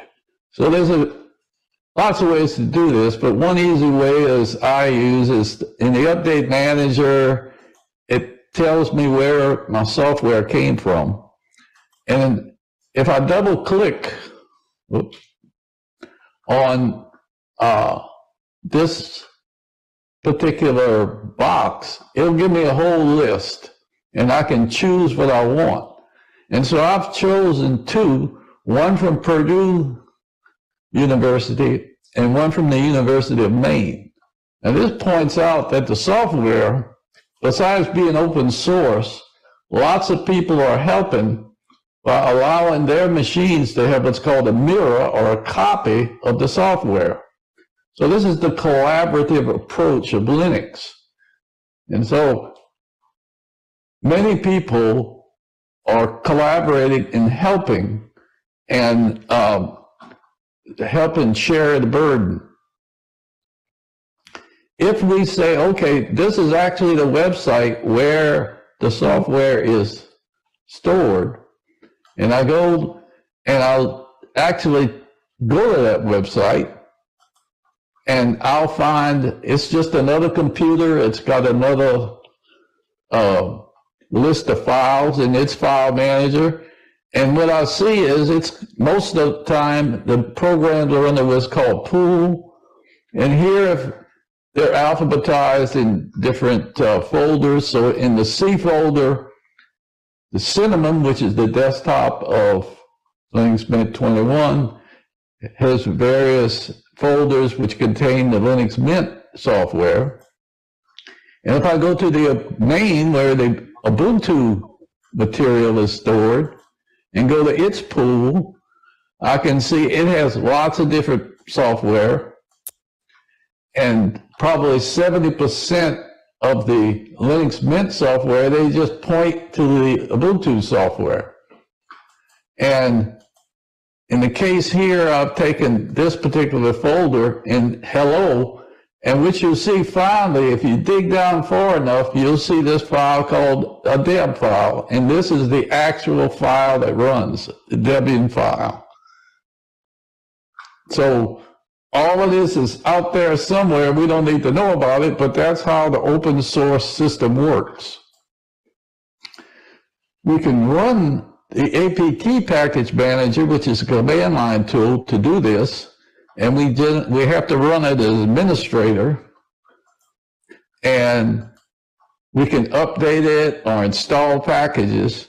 And so here's a list of the level of APT commands, and each command has subcommands which are controlled by what we call flags.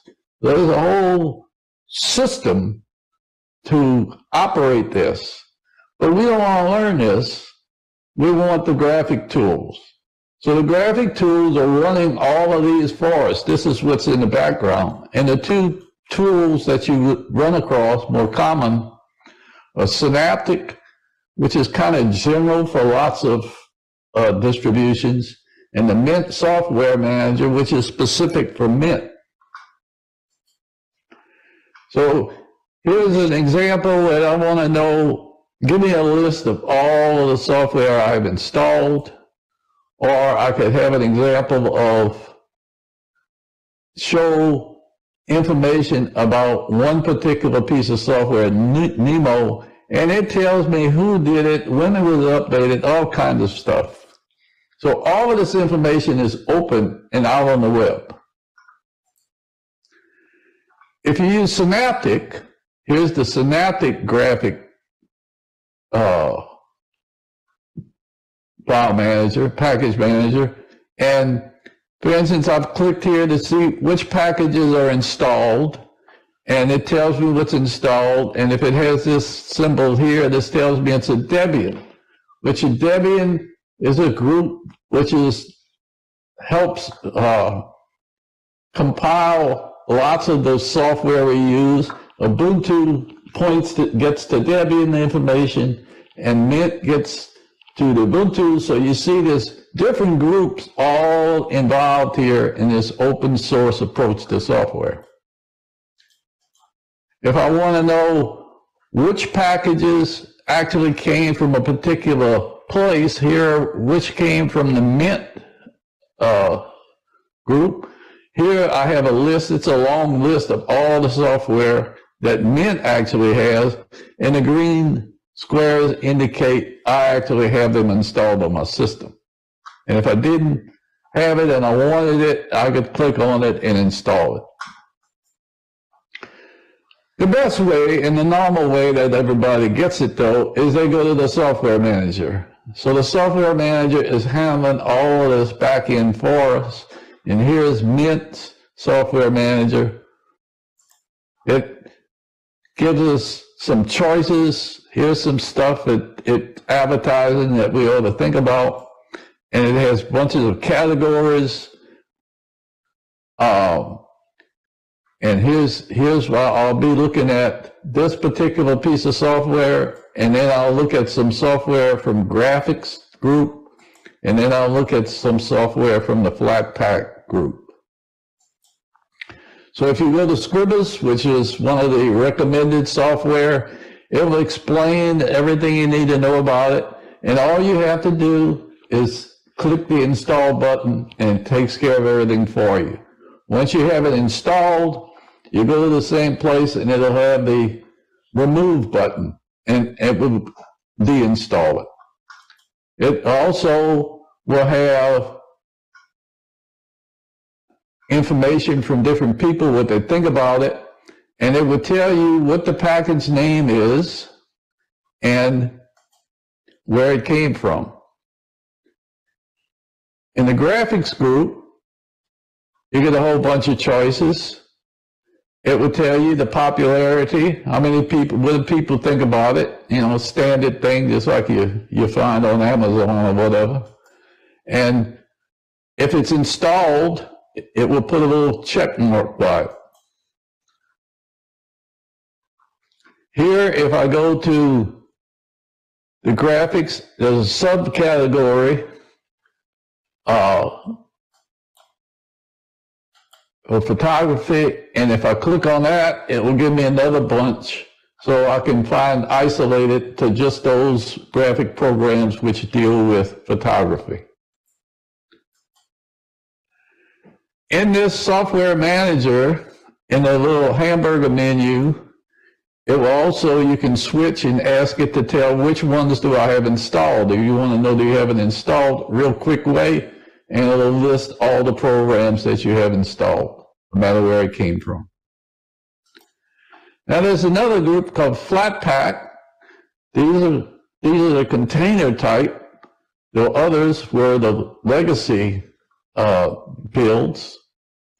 And for instance, if I go to Bitwarden, it will give me the same type of choice. I can install it, and I can find out what it's called, and you'll see the source, and it says remote is FlatHub. which means that Mint did not have it on its site. It just pointed me to FlatHub. It's a great way to do it. I could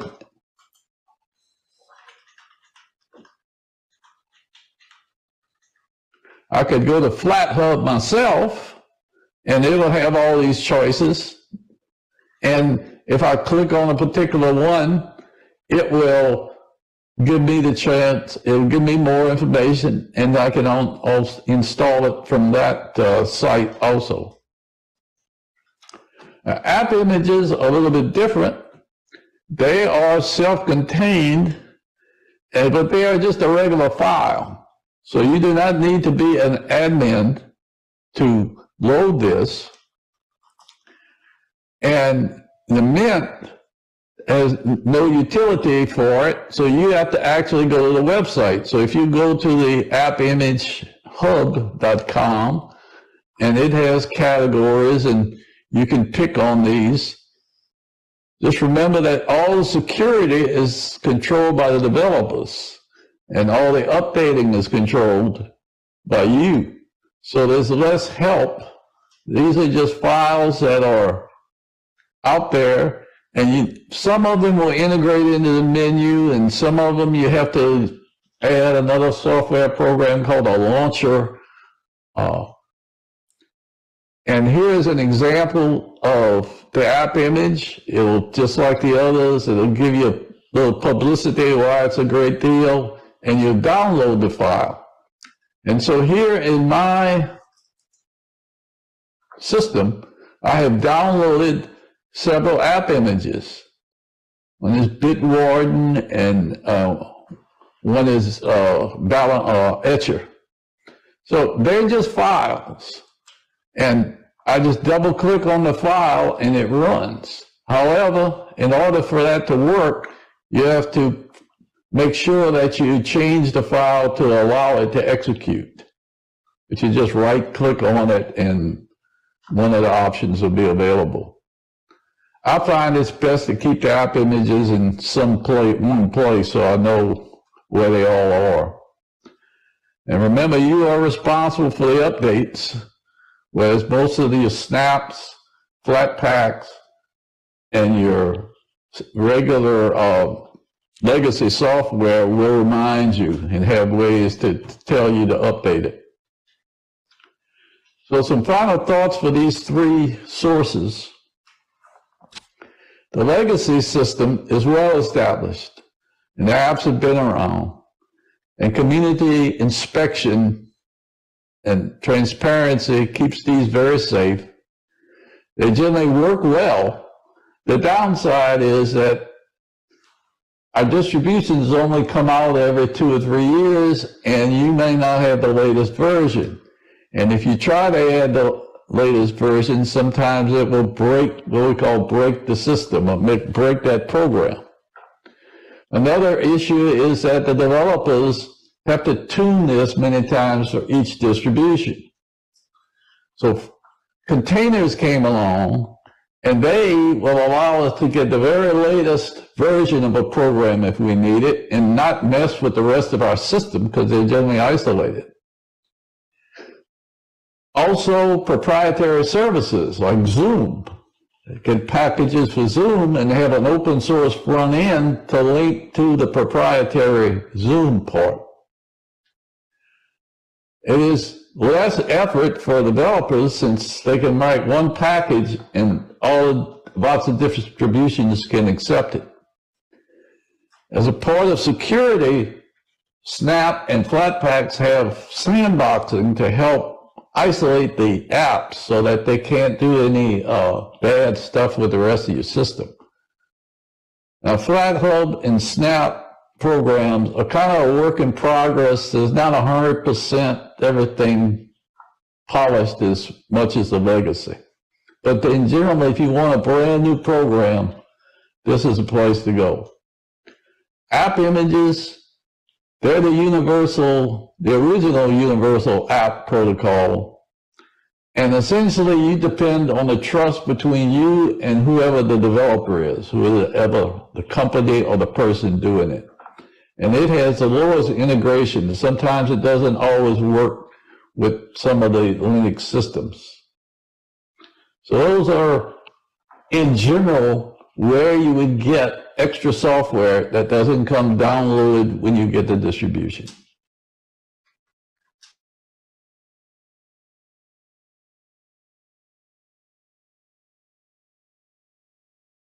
Okay. Anybody got any questions? Comments? You're all muted, by the way.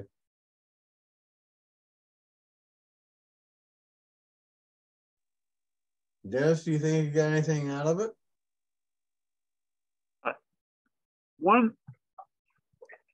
I know one thing that really is most confusing to me is this UEFI and secure boot and legacy thing. Because I know that one computer, the desktop, does have like secure boot and UEFI. And I don't care how many times I've seen it. He described it here too. But I find that part of it the most confusing to me. I mean, I can see the other steps, you know, how he goes through the install and updating. I can get that, but I can't wrap my head around this UEFI, secure boot, legacy, and whether you can always change that or you can't always change that. That's what I find the most confusing to me. You know. Well, as far as changeability, that's in your BIOS, and yes, it is changeable at all times. So generally speaking, what he was trying to get across is Mint and Ubuntu do a pretty good job of being able to boot up into a secure boot UEFI environment. You don't have to worry about the legacy or turning off secure boot. But there are various Linuxes that aren't as well constructed right now, and you might have to turn off just the secure boot. In other cases, you may have to turn off the UEFI. UEFI in general, even if you have it turned off to legacy, supports GPT partitioning. Now, what does that mean? MBR is the original partitioning Windows has always used. And you can have 3 primary, but when you go to create a 4th partition, it wants to create a logic partition where you can have lots of logical drives. But if you want to make it primary, and as long as you only have 4, it works on a distribution installed on the drive. GPT says, the hell with that. We're going to do this in a software fashion, and it allows you to have as many partitions, any size you want,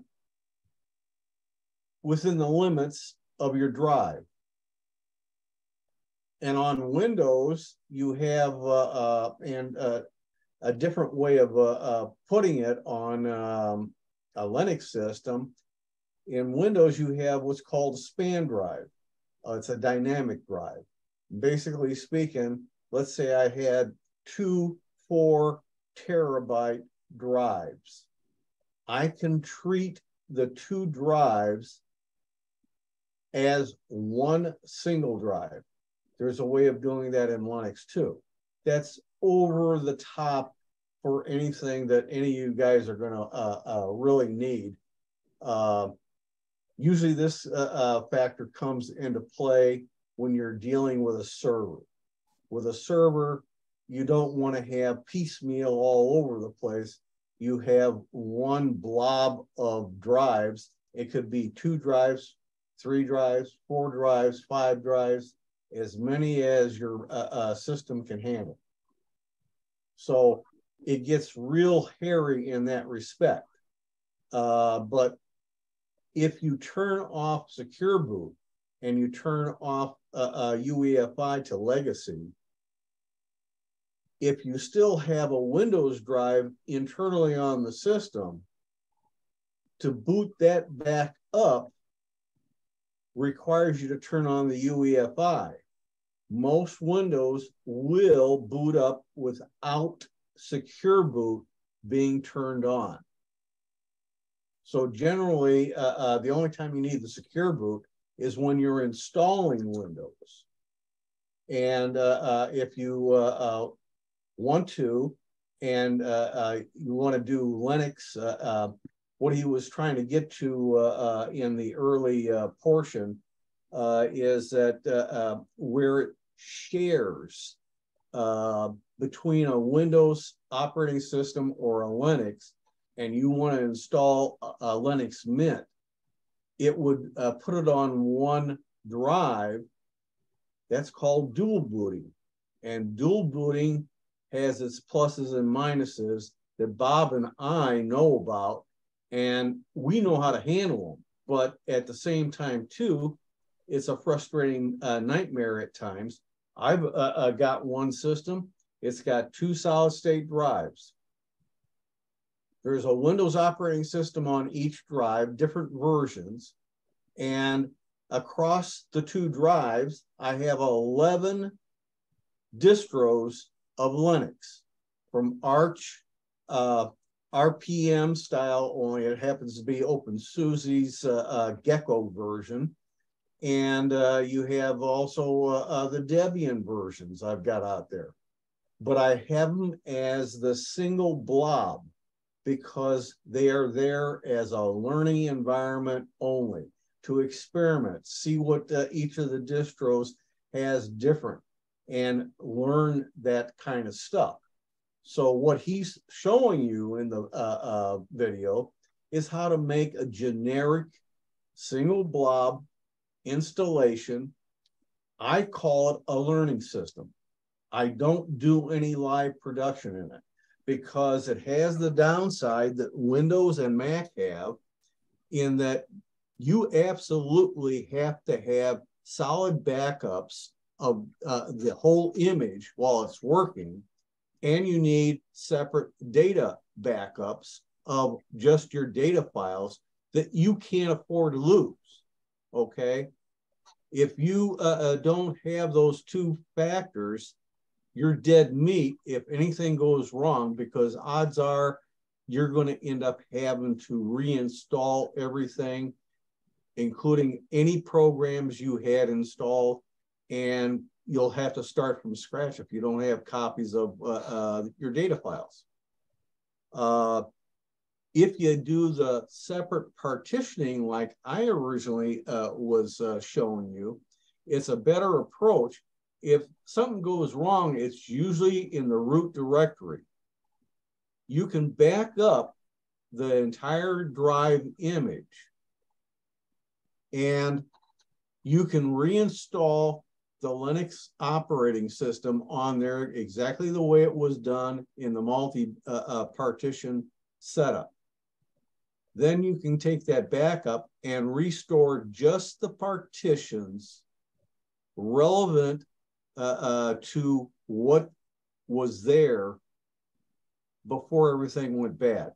And then you get your whole home directory back with your programs. You get your other partitions back that are minor. You don't have to worry about the swap file partition. So these are some of the characteristics. And as I'm learning too, when I get into certain other more advanced features that you guys aren't ready for, suddenly there are more partitions that I couldn't figure out when I found out some people who are very advanced have lots of partitions spread in Linux over lots of separate partitions. I now understand part of it. because I've done 2 new partitions, and that's important based upon what am I doing on a Linux system that you don't ever see on Windows or Mac. The bad part is if you haven't had a bad experience with Windows, you've got an angel sitting on your shoulder, because almost everybody's had some kind of problem with Windows, period. And I've also had a little bit on Apple's Mac. I've had it on Linux too, but I found I was able to easily recover because I had separate partitions. If I had only one partition and I didn't have a backup, you had to blow it away and start from scratch.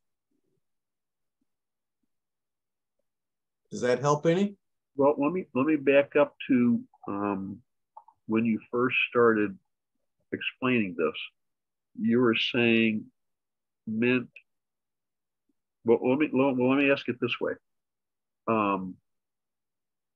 So if I have the desktop, the small form factor that has the secure boot and EUFI Right. on it, you're saying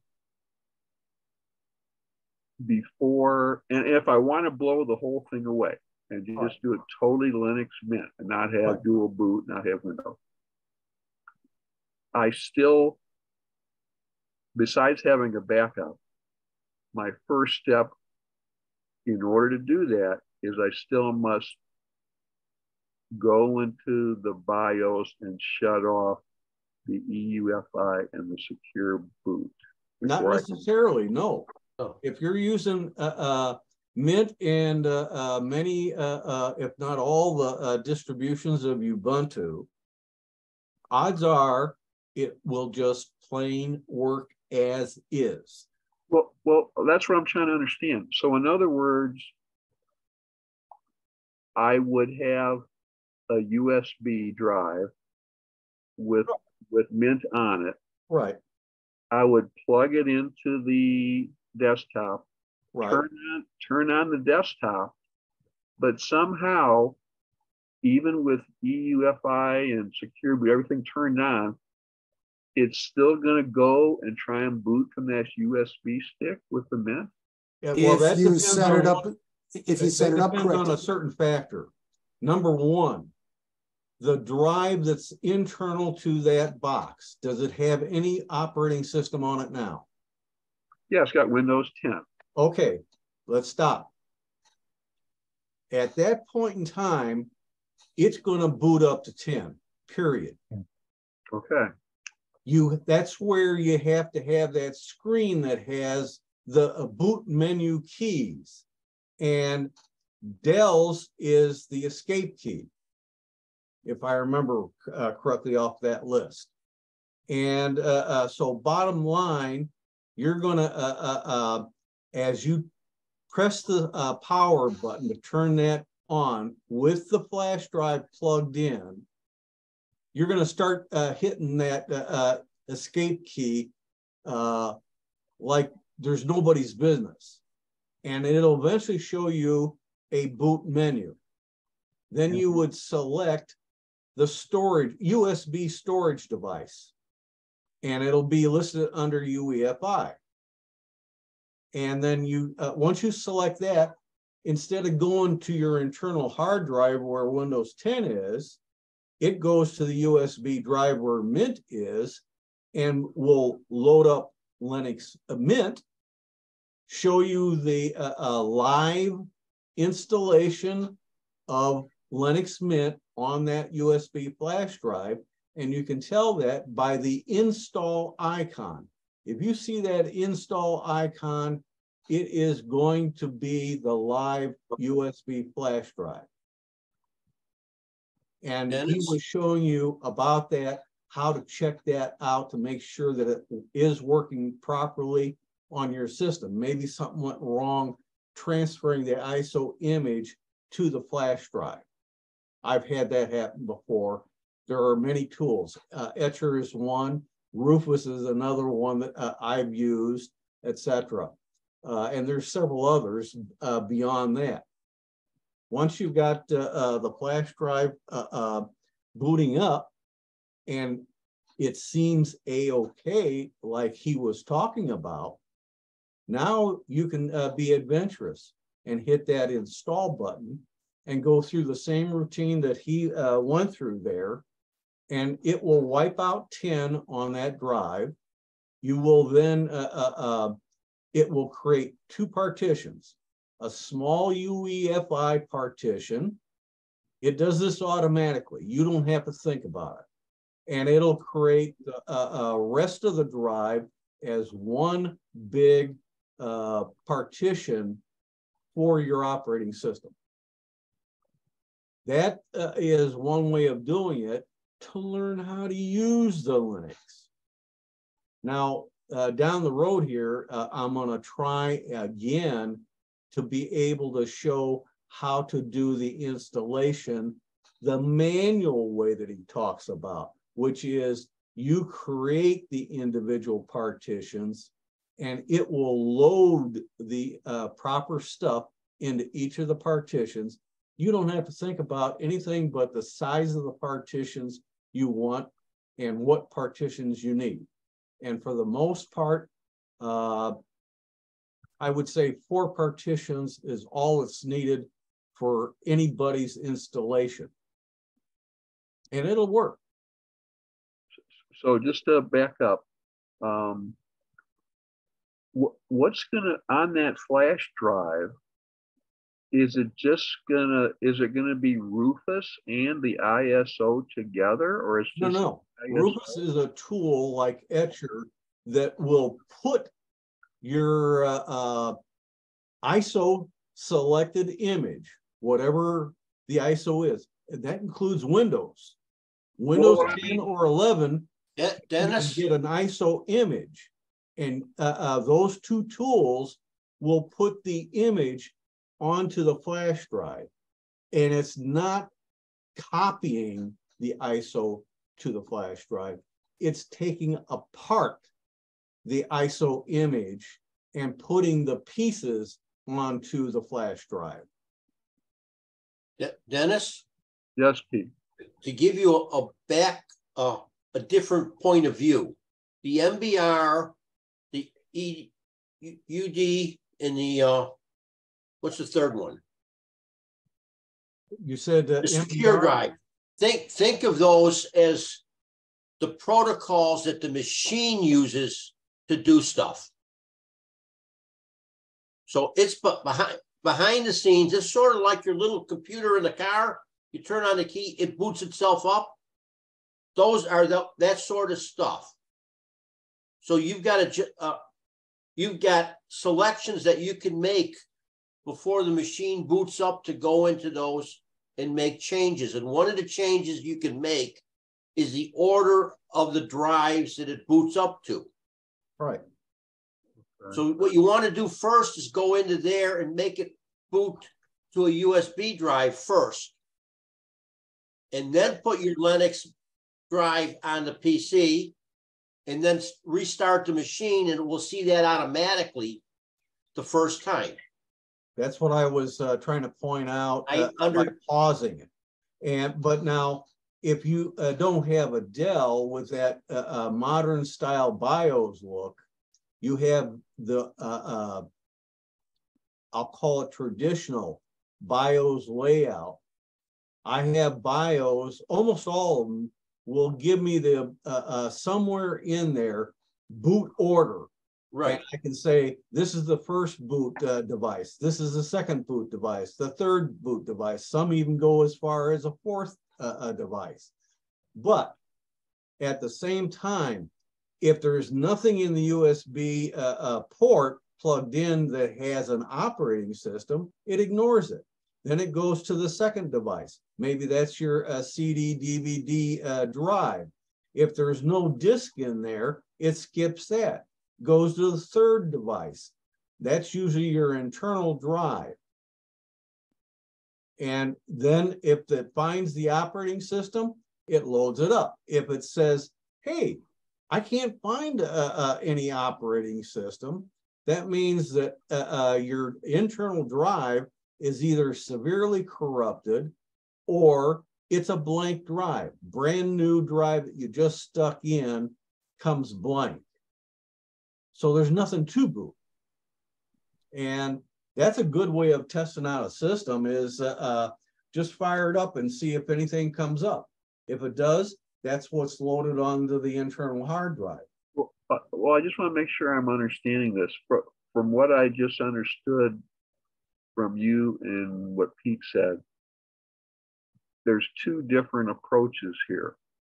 One approach is not to have any USB in the machine, but start the machine and get into safe boot and change the sequence. No. That's in your BIOS. Not safe boot. That's if you read that little table, it gives you an F key to hit to get into your BIOS. Okay, and I think it's F2. Yeah. Okay. Yeah. I missed that screen. I scribbled it. I was writing it down. That's okay. But yeah, I wrote down. This is going to be a video on YouTube. At any rate, the bottom line is that the F2 gets you into the BIOS. And when you go to, I think it's the third or fourth line in the expansion at the top, it will show you all the boot devices and their sequence. If you click on one of them, like that internal drive that's listed number 1, and then hit the down arrow keys, you can move it down and everything else moves up. I should be able to go into the BIOS and just take, with my phone, pictures, go through the screen. There's multiple screens, I would imagine. Oh, yeah. I should be able to go through the screens, take pictures so I can fully understand everything that's there. That's fine. That's fine. Yep. There's no problem with that. This is a learning process. Okay. So that's one thing, is to go into the BIOS, but that's different from what you were saying about, that's a different approach than what you were saying about putting in the USB, turning it on, keep hitting the escape key. On your model. On my model, and then that will somehow force it to ask me if I want to start up from the USB stick instead of the hard drive. Typically, yes. It's called a boot menu. You will get to. It's asking you what drive do you want to boot from. Okay, so the F2 for BIOS, that's a different approach than this boot To menu. the same place, to the exact same place. Two different approaches. It's the same place. You just have a function key, a special function key, probably on yours as well as I have on mine, which will get you directly into that boot order screen without all the confusion of going into the main BIOS. But the disadvantage of that is that if you're going to use the flash drive, the USB stick, to do it a number of times, you've got to do that every time you use the USB stick. Whereas if you put the USB on the first one, you put it in, you go through it. Now, 2 months later, you want to redo the whole thing. All you need to do is put the USB stick in and start the machine, and you're back to the original spot. And see, the thing is, I change all my boot sequences that I can, but I have in the old style BIOS got a few machines I cannot put in boot sequence, period. It won't let me. So I always have to use the boot menu keys to be able to change what device am I going to boot from. Now, in next to me, like your Dell 3050, I've got a 3010 and a 3020. The video was played on the 3010, okay? The boot sequence is changed on both of them so that if I stick in a bootable USB drive, I don't care what's on it, it's going to, and I do a restart or a power on, it's going to boot to that flash drive. if I stick in a bootable CD DVD disc into the optical drive, it's going to boot off of that. But it'll do a USB first, then do the optical disc, and the court of last resort is my internal drive. So what exactly is going to be on the USB stick that I'm putting in? It'll be whatever distribution of Linux you want. Which means it's an ISO or it's not an ISO? All the distributions, for the most part, come as an ISO file. There are a few that come as a .img, and I'm not trying to confuse you, but it works in a similar fashion to an ISO file. So if I can download an ISO to a flash drive, that's all I need. No, be careful. You're gonna load up 10 on that machine, Windows operating system. I'm assuming it works. Yeah. Okay, that's fine. You're gonna load it up. You're gonna go into like Distro Watch as one major example. There are some others. You're gonna select your distribution, like Mint as an example, and then you got to follow down to the current version is 21.1. You'll bring that screen up, and then you're going to download either Mint Cinnamon, Mint Mate, which is a GNOME style, old style layout of the desktop, or Mint XFCE. Odds are you're for that kind of machine, you're going to get the Cinnamon version. You just download that. It goes into your download folder on Windows. Then you have to have either Rufus or Belena Etcher program downloaded onto your system and installed. Once you've got them installed, one or the other. Downloaded to the USB, you mean? No. Everything going down to the Windows 10. Okay, so use Rufus on the Windows 10. Yeah. You load it in, it's an installed program. Okay. Now, then you when you've got the ISO image and you got Rufus installed on 10, you stick in a flash drive. It's got to be 8 gigs or bigger. Nothing on the drive of value. If you've got anything on the flash drive you want to use that has any value to you, you've got to copy that off first to a folder on Windows 10 first, because Rufus or Belena Etcher are going to take and wipe out anything that was on that drive, period, and take it over to put your ISO image onto that flash drive. So Dennis, what it does is it makes that flash drive a bootable flash drive. And with there's no ISO image on there. There's no ISO image there. Like I say, yeah, an ISO image. Files from the ISO. With the files from the ISO. Think of an ISO file as a zip file. You know what a zip file is? Yeah, okay, got it. Okay, a zip file has to be unzipped in order to use whatever it contains, whether you're installing something or their documents, whatever the case may be. Okay. Belena, Etcher, and Rufus take an ISO file, pull it apart like a zip file, and take the content and put it on the flash drive. Okay. And make the flash drive bootable, like Peter was saying. And that's why you can then boot your computer up to the flash drive. And while your 10 is running, that's fine. You can reboot the computer, restart it, then hit your boot menu key, which is the escape key for that Dell, I'm pretty sure it was. And what you'll end up with is it'll boot up to that flash drive. Then if you do like Orb said, you check out the flash drive image to make sure that it works correctly. And if it works correctly, you can then go to the next step.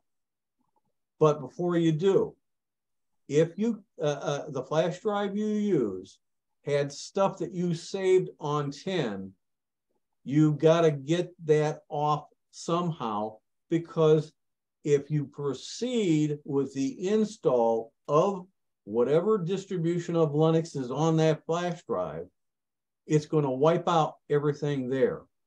And that includes what you saved in that Windows. Now, the ISO image you downloaded, and whether it's Blenda Etcher or Rufus that you installed on that 10, those are gone. But there's nothing to stop you from taking a program like Macro and Reflect, free version, install that. If you have an external hard drive for backups, you take an image of that entire drive as it is at that point in time, because it can be reinstalled if you want to at some point in time. And the installed installer, Rufus or Blenda Etcher, will be there. The ISO image you used will be there. But you want to keep that flash drive. It's kind of like a backup, a primitive, limited backup. And that's if, like I said, if things go real sour on that Linux installation, you just reboot off that flash drive and reinstall it all. Okay. It's not as hard as you're trying to make it out to be. You're trying to understand some pieces that you don't need that depth of knowledge.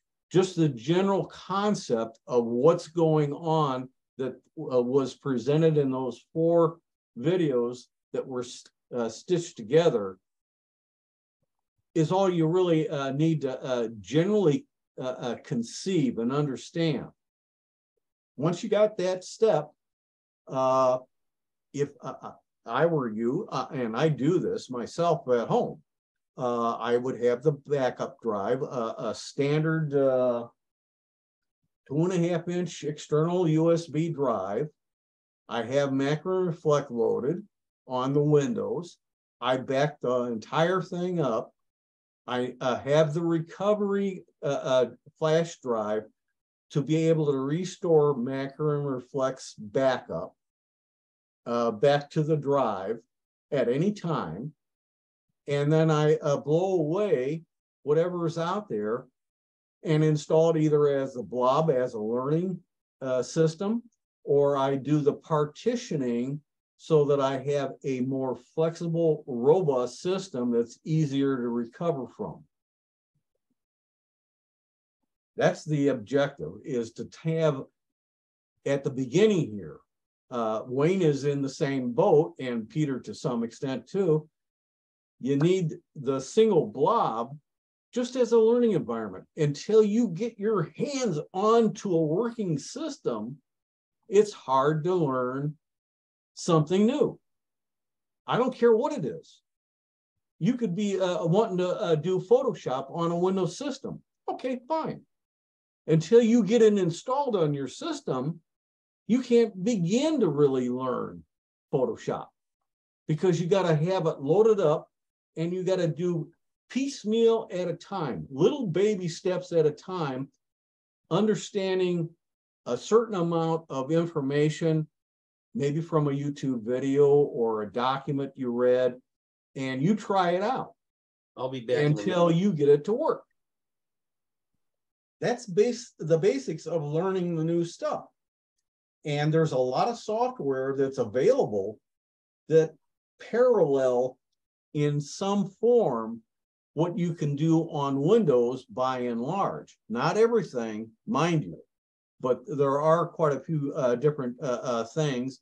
And that's what APCUG is trying to do now, is to present more pieces of software that will work cross-platform in the beginning, and then open source only Linux to be able to do a lot of the jobs that you do on Windows.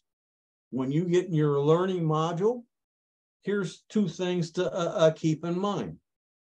Whatever you do on Windows, whether that's the old Windows 8 system or that 10 system, how many people never use a browser? So the first step, play with the browsers. If it only has one, and a lot of the distros only come with one browser, you learn it, see what it's like. Do the same things you're doing in Windows. It may be a different browser, but it'll work the same way in general, okay? Now, another one is the majority of us use what's called web-based email. I use Yahoo as one example. Gmail's another great one. AOL even still exists. And there are many, many, many others. And what you can do is, for me, I would have in a tab in a browser, I would type in a URL area, mail.yahoo.com. And then it'll come up with a login screen. And I would either create an account if I don't have one, or if I've got one, I put in my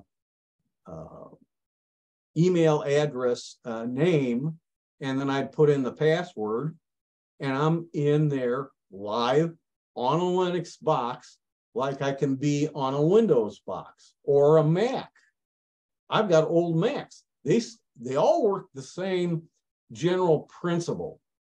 It's the little idiosyncrasies that may be a little different. The look may be slightly different, but in general, the browsers, if you know Firefox on Windows, it's the same basic thing on Linux. If you know Edge on Linux on Windows, you can get Edge on Linux. Same for Chrome. There's Chromium, Brave. So many damn browsers. You got almost as many browsers as you got hair on your head versus mine. So generally speaking, that's one place to start learning Linux and being able to manipulate it. The other one that I can think of is going into the settings, changing the appearance of your desktop, changing characteristics. That's part of what I wanted to get into with the tips that I pushed off till next month. In general, for example, and I didn't even ever notice it until recently, in Mint, they make it very easy to change your date from your clock from a 24-hour military clock to a 12-hour AM PM clock. And that I've learned a long time ago. But there are distros where you have to put in crazy code. The problem is, if you look at your login screen on Mint, there's a clock there. And it's a 24-hour clock. So how do you change that? That's what I was going to try and cover tonight. But as you can see, it's already 9:45, and this is all we covered. So what I'm getting at, you got to dip your toes in the water sometime. Otherwise, you're never going to learn how to swim. And it starts putting your feet in the water and seeing what it's like. And eventually you walk out until the water's up to your neck. And then you say, okay, if I take another step, it could go over my head unless I learn how to swim. And if you're in the Pacific, you're first at knee height, and then it goes over your head with the first wave. Well, I'm not talking about waves. That's another issue. But you're correct on that. That's not a joke. if you go to even Florida or California to the oceans, hey, you could go in knee high, and if the water is really rough, like it is in California right now, you could get wiped out because waves can hit you that tower so high over your head, they may end up finding your body sometime. Yeah, and I can remember as a kid surfing the kayak in the waves of Lake Michigan. Yeah. Yep. I've seen 7, 8, 10-foot waves on Lake Michigan. Yeah. Yeah, I have had Linux when I booted up and it wants to do some updates. I've had it hit me like one of those rogue waves occasionally. Sometimes the updates, just like in Windows, don't quite do what they're supposed to. Yes, and that's where in his video, Orb brought up about it's called time shift in Linux, and that's takes snapshots like Windows restore point. Right. And this says, okay, if I take a snapshot before I do an update and something happens bad in the update, but my system is still running, I can restore that snapshot and have my system back to the way it was before I did the update. Then you have to start playing with troubleshooting to try and figure out what went wrong. And sometimes it's not too hard to figure out. And in other cases, you got to go through a laborious process. Remember, Orb said that when you see the screen of updates available, they come all checked. Well, if I run into a problem, maybe only one thing there is gone bad. It's causing my problem. So you uncheck everything, then only check one item and try and update it. If it works and your system isn't screwed up, go to the next one, check it off. And you keep doing that until your system breaks again. Now you know which one is the problem. Do that restore of that snapshot again to get back to normal. Go back to the update screen and only uncheck the one you know that caused the problem in the first place, and see if the rest of them will install and get all the rest of it updated. It's not as hard as you're trying to make it out to be. There's a fear factor, I'll grant you that. When I want to convert some Chromebook laptops, hey, I'm pretty good on geeking with taking apart and putting together and upgrading computers galore. But this was something real novel. But once I did the first one, no problem. I did 5 or 6 more machines covering 3 out of 4 different types of Chromebooks. And the types has to do with how do you turn off the protection that prevents you from taking over the machine, changing the boot up BIOS, and installing a foreign operating system. It works though. I've got 5 or 6 different Linux Chromebooks, and they all are running Linux natively. I have Xubuntu on some. I've got Gallium, but I'm thinking of changing that because they have stopped processing that. So I'm looking right now at LXQT Ubuntu, or just plain L Ubuntu. And generally speaking, that's it gets into like I have a copy of Mint XFCE, and on this system, it's a low-powered CPU. It's a bit of a dog, so I may have to change that to either Xubuntu or Lubuntu, and it'll run a lot better. These are things you got to experiment with. This is a learning process, the whole damn 9 yards. Okay, so do we have, Dennis, to the point where You understand basically what the steps are you want to do. This is where I put out in the message.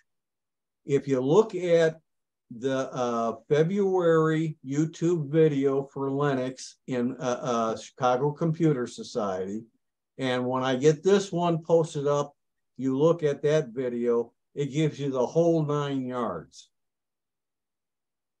Yeah, just step by step. There's really only a few simple steps, just about 4 major steps with a few interim steps. Yeah, you got to take it a step at a time to just try and figure out and understand each little step, like finding and downloading that ISO. That's it sounds easy, but until you get in there to distro watch and you find your way around to find Linux Mint version 21.1 Cinnamon Edition download, good luck. I mean, it's going to be trial and error, period, no matter what. Then you got to find, I usually go to like Softpedia as just one example. File Hippo may have it too. Major Geeks is another one. You can get Belinda Etcher and or Rufus to download onto that Windows 10, and you just do an install. That's a next step. Then my personal opinion, finding an 8 gig flash drive is going to be like looking for dinosaur teeth. But 16s are still available. You can go into a Walmart, sometimes Walgreens and or CVS may have a 16 gig drive, or you can go to Micro Center and get 16 gig drives and a flash drive, of course, just like this. This is from Micro Center. This is a 16 gig and it's red, USB 3.1 flash drive.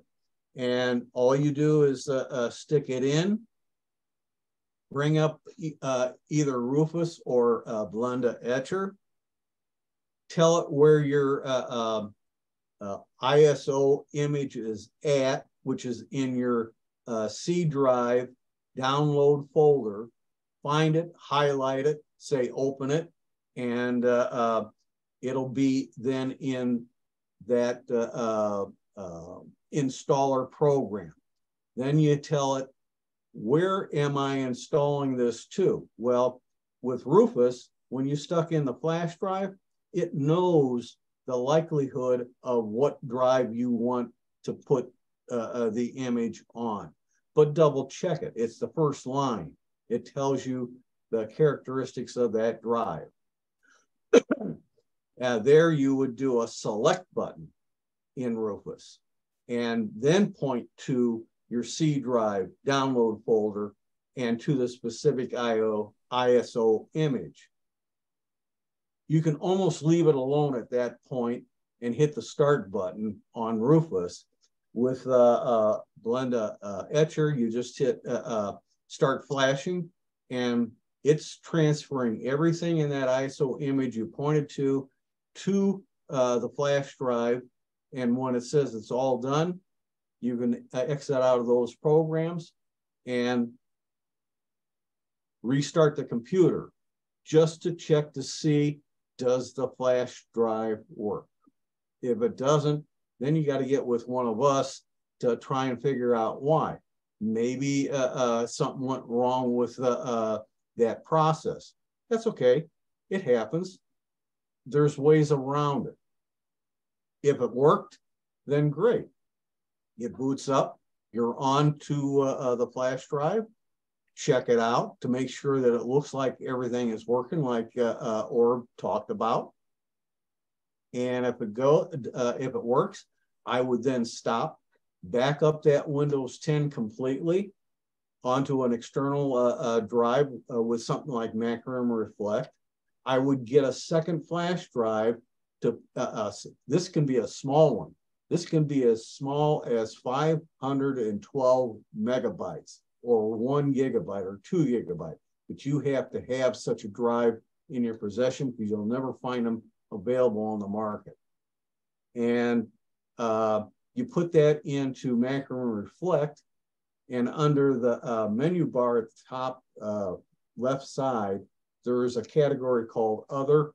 The very first item under Other is to create the rescue media. And that'll load it up, and you can restore Windows at any point in time if something goes wrong with it. Okay. I think I'm working on overload now, so that's okay. We need to stop. If you don't have overload, it won't allow you to think about the whole thing. You've got the February video that you can go out on YouTube and look at that video. I think I gave you the link in my last message. And this video will be put up soon. And I can send everybody the link to it to go directly to it. Sure. It's not as bad as you think. It seems terrifying, but it's a learning process. All of us as kids from an infant on up make mistakes, and that's how we learn. Tim, may I post the links for where you get the official instructions in very simple print format from Mint to do these things? Go ahead. There's about 4 links that they include, one of which is to where you get Elena Etcher. So let me just copy from my notes what I have. And all he's saying there, instead of going to like DistroWatch, you can go straight to Mint organization and download from there. All right. If I hit send to chat, that should. And I put in a little note about seeing whether you had an email address.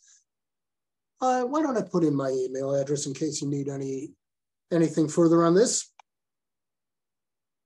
And all I can tell you guys when he's done making his post, go into chat by opening it up, and down at the bottom, there's 3 little dots.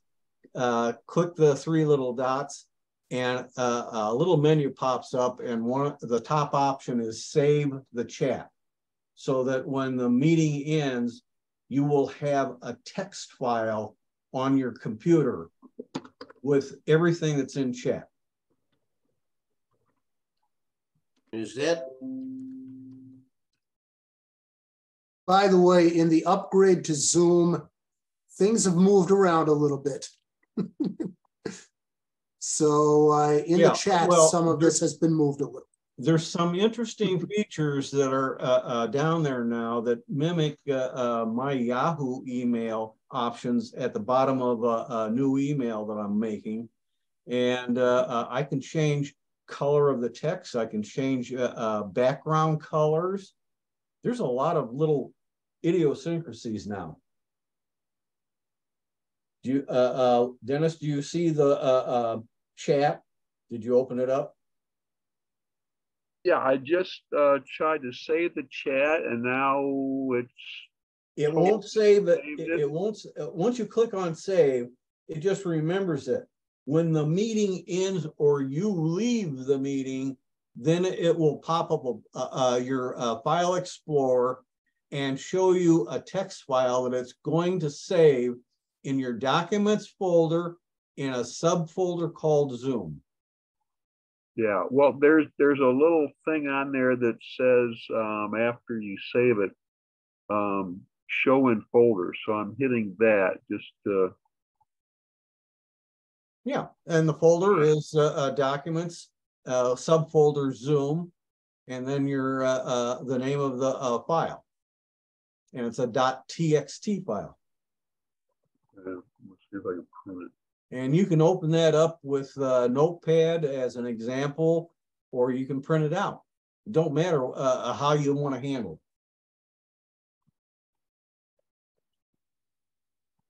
not showing up there yet, but you said that pops up after. Normally it pops up the save after the meeting ends. At least it does always on mine, but some people might be able to see the content right away. Yeah, I would manually save the chat if you want it before the meeting ends. Because once the meeting ends, if you don't have that pop-up, you're going to lose the chat.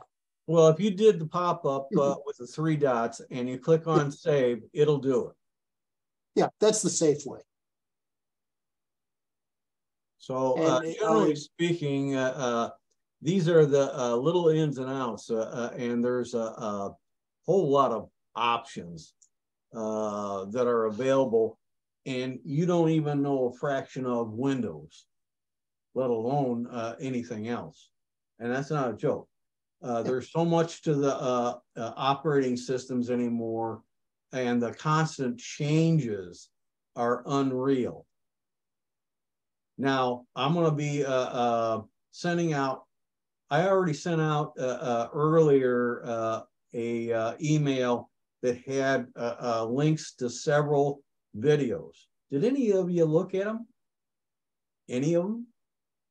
I looked at the emails. I didn't look at the. Well, this was a learning process, and it's a case where you can get a lot of information out of those videos from APCUG. Now, I'm going to be sending another one out, and Dennis, that little picture of the keys for different manufacturers' systems for the boot menu, that's attached to that email that I will send out along with one other snapshot. And you can see the snapshot, blow it up as much as you want before it pixelates, so you can make it easier to read, and then you can print it out if you want to. Okay. And there will be more links in there for some more videos to look at. Basically, because you're trying to learn this stuff, you have to go through some of these videos just to see what other people are saying and doing and demonstrating in order to help pick up tips and tricks that you may want to use in your own system. That's why it's important, if you can't make the meeting itself, at least look at the videos that I'm providing. And I'll probably have another set of videos next month as well. And there could be, I've got some stuff I've been reviewing. Trust me, just to make that video, what I had to do on research, what I had to view in 4 2-hour-plus videos to get those sections that I wanted. Then I had to cut them out. Then I had to stitch all the pieces together. That took many days of man hours. And that's not a joke. And I'm doing a lot more research. I'm trying to give APCUG some stuff. It's up to them whether they take advantage of it or not, of additional pieces of software that I'm finding in various YouTube videos. Now, some of it is strictly for me because it's very geeky, very advanced. It's not for most of you to do. I'm looking at the possibility of making a home server, and I'm trying to figure out bits and pieces of it right now. I have a candidate machine. I got to upgrade the CPU on it. I've got the CPU. I've had it for a long time. I'll stick it in there and go from 2 cores to 4 cores. I don't necessarily need all 4 cores, but it'll give a more robust system. I'll eventually have to get a couple of disk drives to do the main storage, and the operating system will be on an SSD. But these are the kind of things you got to expand your ideas. The best way to do that is in these Zoom meetings, to get ideas from other people. I added this HP lip. Yep. I've done that too. You know, that they talked about. So I've added that to my system tonight. Right. I've done that myself on at least one of my systems because I have a couple HP printers. I've got 5 printers. Yeah. They're all laser. As far as printers, scanners, Wi-Fi, and audio go in Linux, we would need like about 5 sessions to cover all the issues I've had to deal with. Yeah. It's not always straightforward. It's not always straightforward. Yeah, one of the headaches has been Pulse Audio, but they've got a new audio package that should eliminate most of the problems. Pipewire. Yeah, Pipewire. And it will have its own issues, but at least it consolidates the issues into one place. Right. So you don't have to go all over your system looking for the solution. And these are standard things even in Windows. I can do circles around most of you in Windows as well. Why? I've been playing with it. I experiment with this stuff. I try and pick up any little tidbit I can get my hands on, figuratively speaking. This is a constant learning process because it's all in constant change. And if you were to go to Tech for Seniors, the last meeting they had on Monday, you would find out AI is the hottest topic going right now on computers. It's getting into everything. And one person at least stated the obvious. It's going to change everything so much. Anything you know how to do now, you're going to have to relearn how to do it in an AI environment. Period. And it doesn't matter whether it's Windows, Mac, or Linux. It's going to just gradually hit you. So, and if you're interested in a little demo of it, if you didn't attend the February TNT meeting, that's out there on YouTube. Look at that. We did the whole meeting just on ChatGTP and playing around with it. And the playing around with it is learning how it works. TNT for the rest of us is tips and tricks. Hey, it's a real thing. Yeah, TNT is tips and tricks. In the systems of the website that we're trying to put up, we've already used ChatGPT on some pages. Why? Because they needed rewriting to begin with, and it rewrote it better than what any of us are likely to be able to write up. That doesn't mean we left it as is. We just use that as a template. Yep. And then modify it. Yeah, that's what you do. You use it as a launch pad. Yeah, but you still have to build the ride. Right. You use the AIs just as a tool that you take information from. Some of it is inaccurate. Some of it is dead on accurate. And some of it, we did one page from the website. It turned the whole thing into a pile of junk. Well, we just said, forget what ChatGPT gave us. But the other 3 pages we did, we kept it, and then we modified that. Good. And we use Grammarly, or at least I do use Grammarly, and now Sanford's using it too. That improves spelling and grammar. And the key is readability.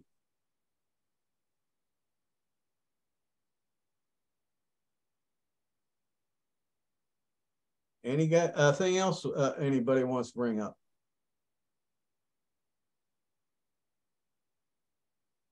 I think we're good. Yeah. We're just after 10 never o'clock. Been good. What are you talking about? Well, we have plenty to think about. All right. I'm going to close this one.